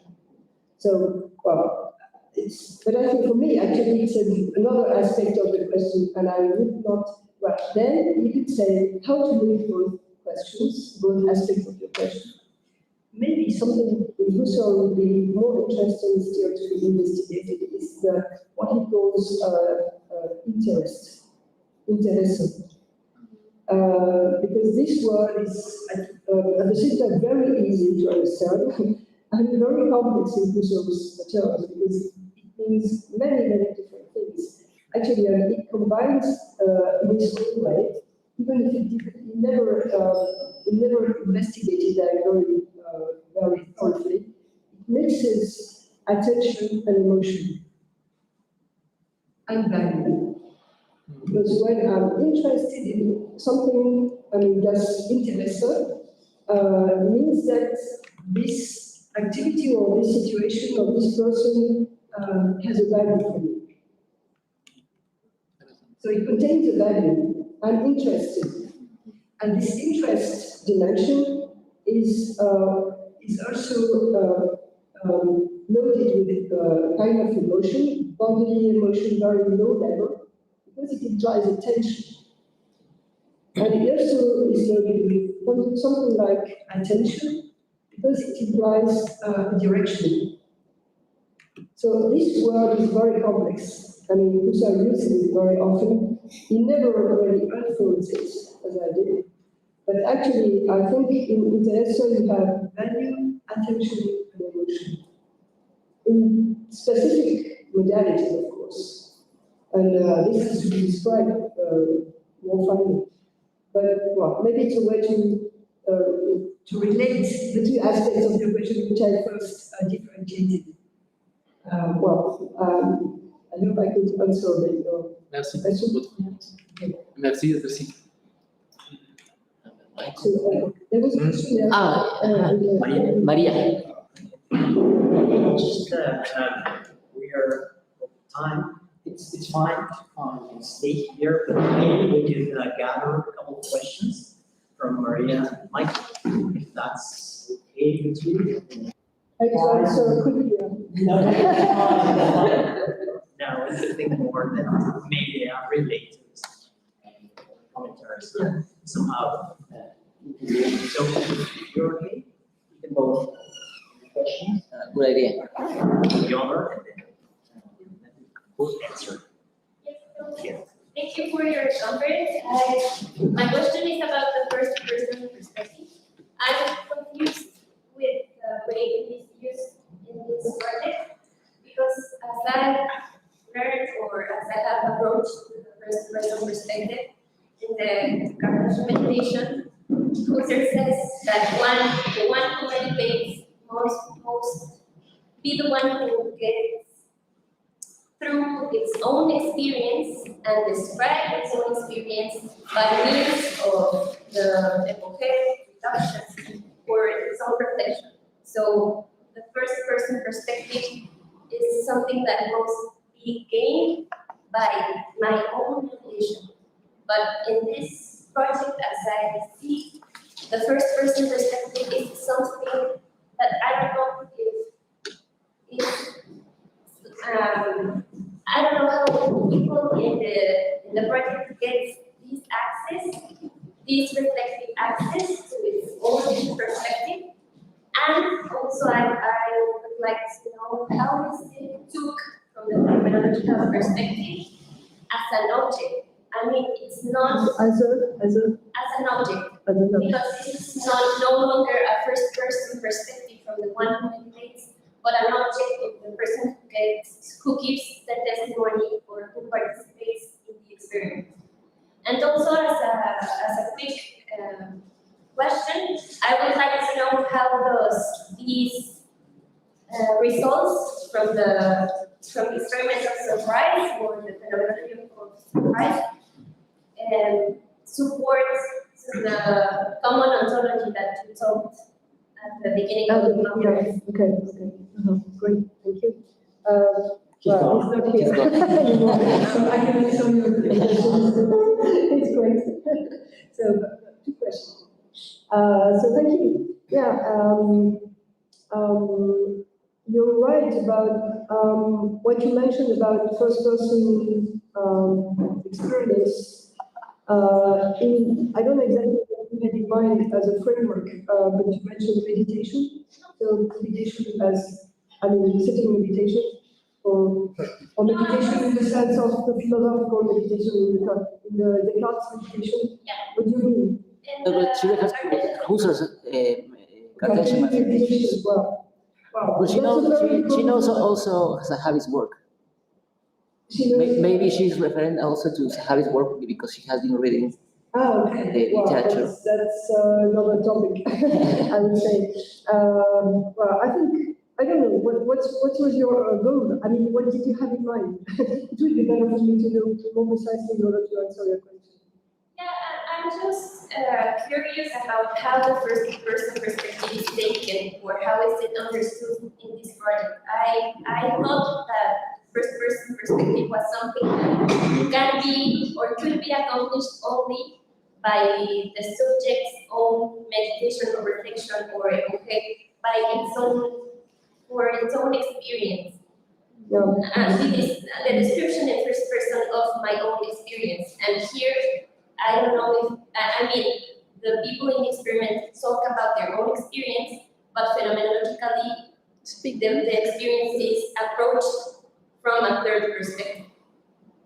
It's not the third perspective. I would say that maybe to precise the thing, insofar as it's an interview,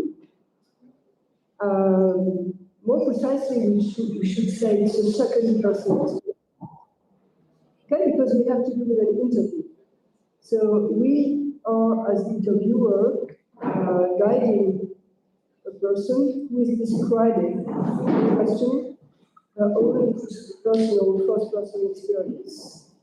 So it's a methodology which enables the person to go further in her own first-person perspective through the question of another person who is guiding as an interviewer.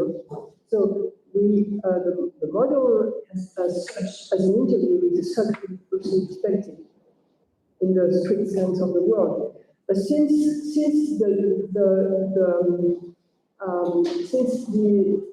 elements of the experience which are gathered are the experience of one person, one only person, in that sense, it's a first-person experience. Because actually what we get as experience is what this very first-person experience describes. And while the person is guiding, she doesn't say anything about her own experience. So, well, we say second-person experience, but it doesn't mean that the guiding person is going to explore her own experience.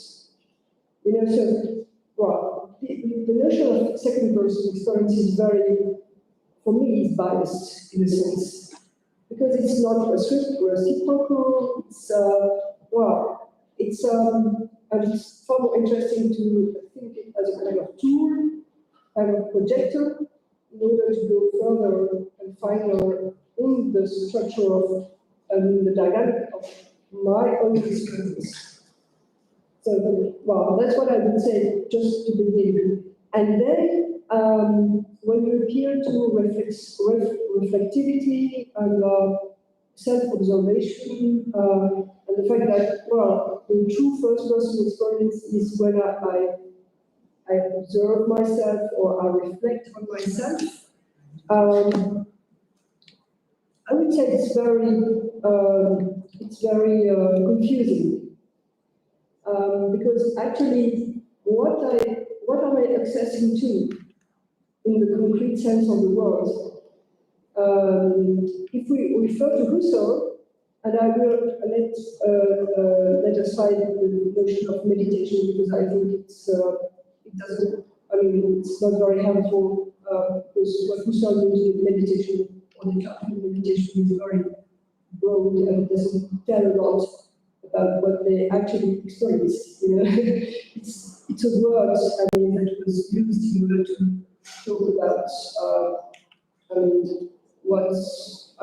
some kind of investigation. But I will not give too much meaning to that word meditation. But what Husserl provides us is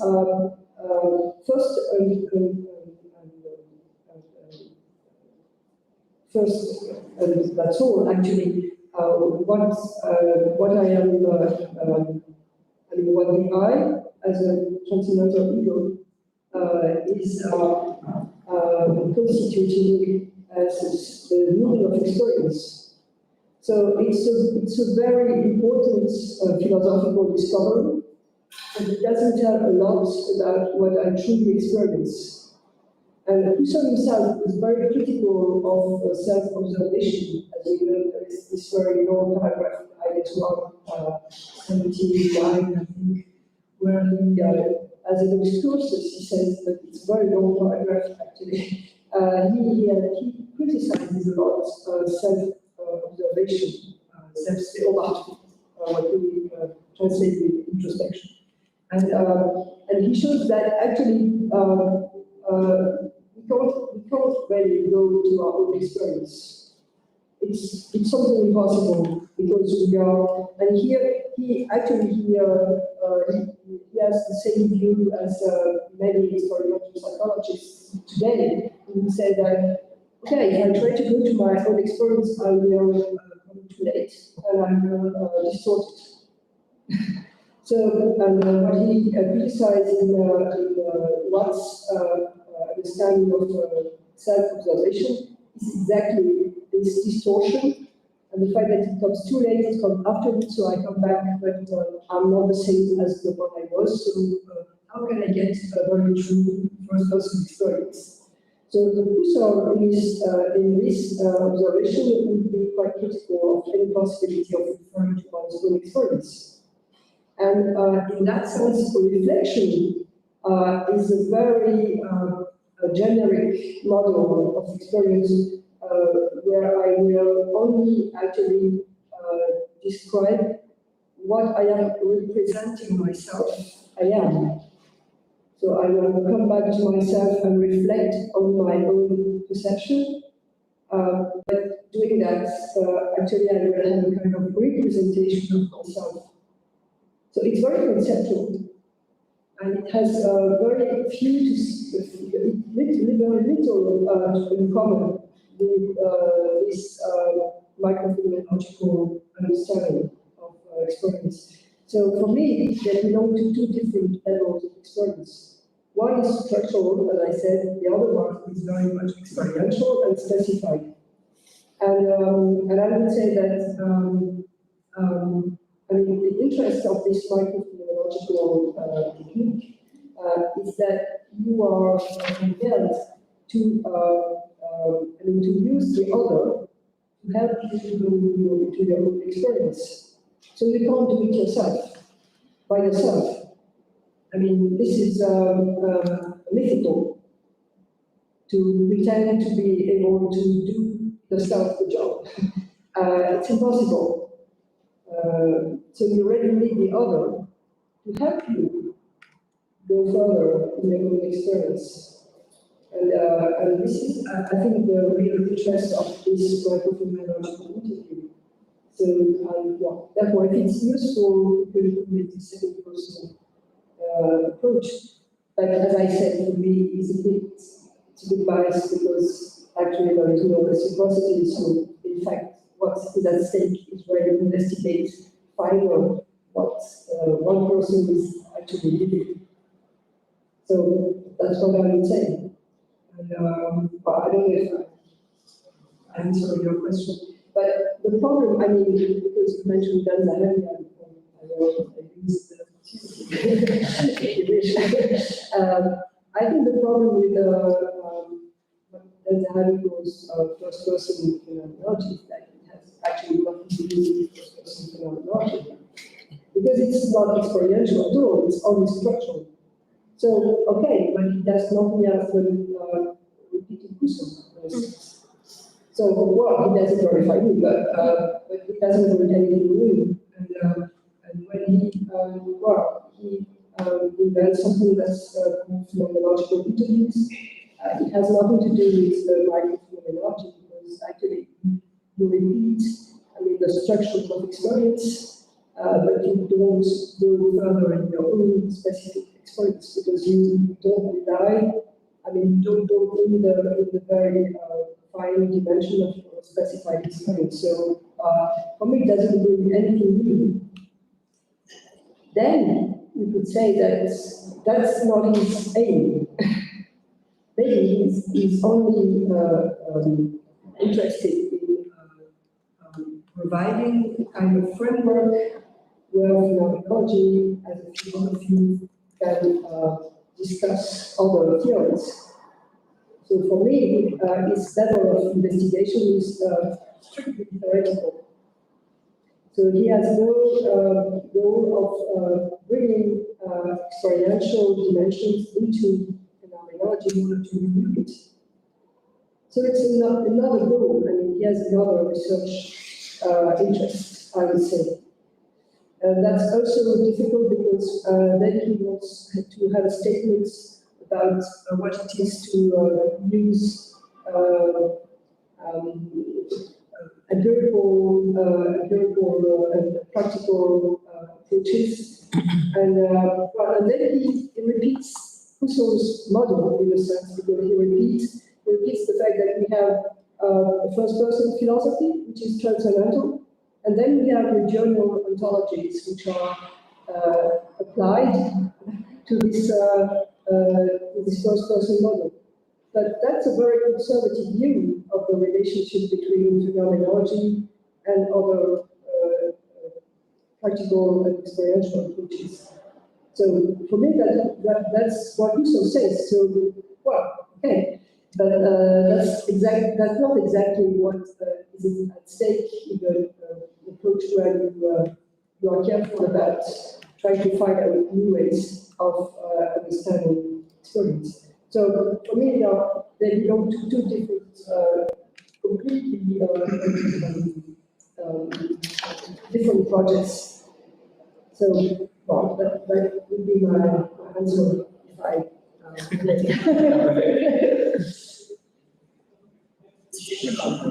So there was a question here. Right. I will answer very well. I'm sorry. Ya, yo podría me recibir por la exposición. La cuestión es très facile.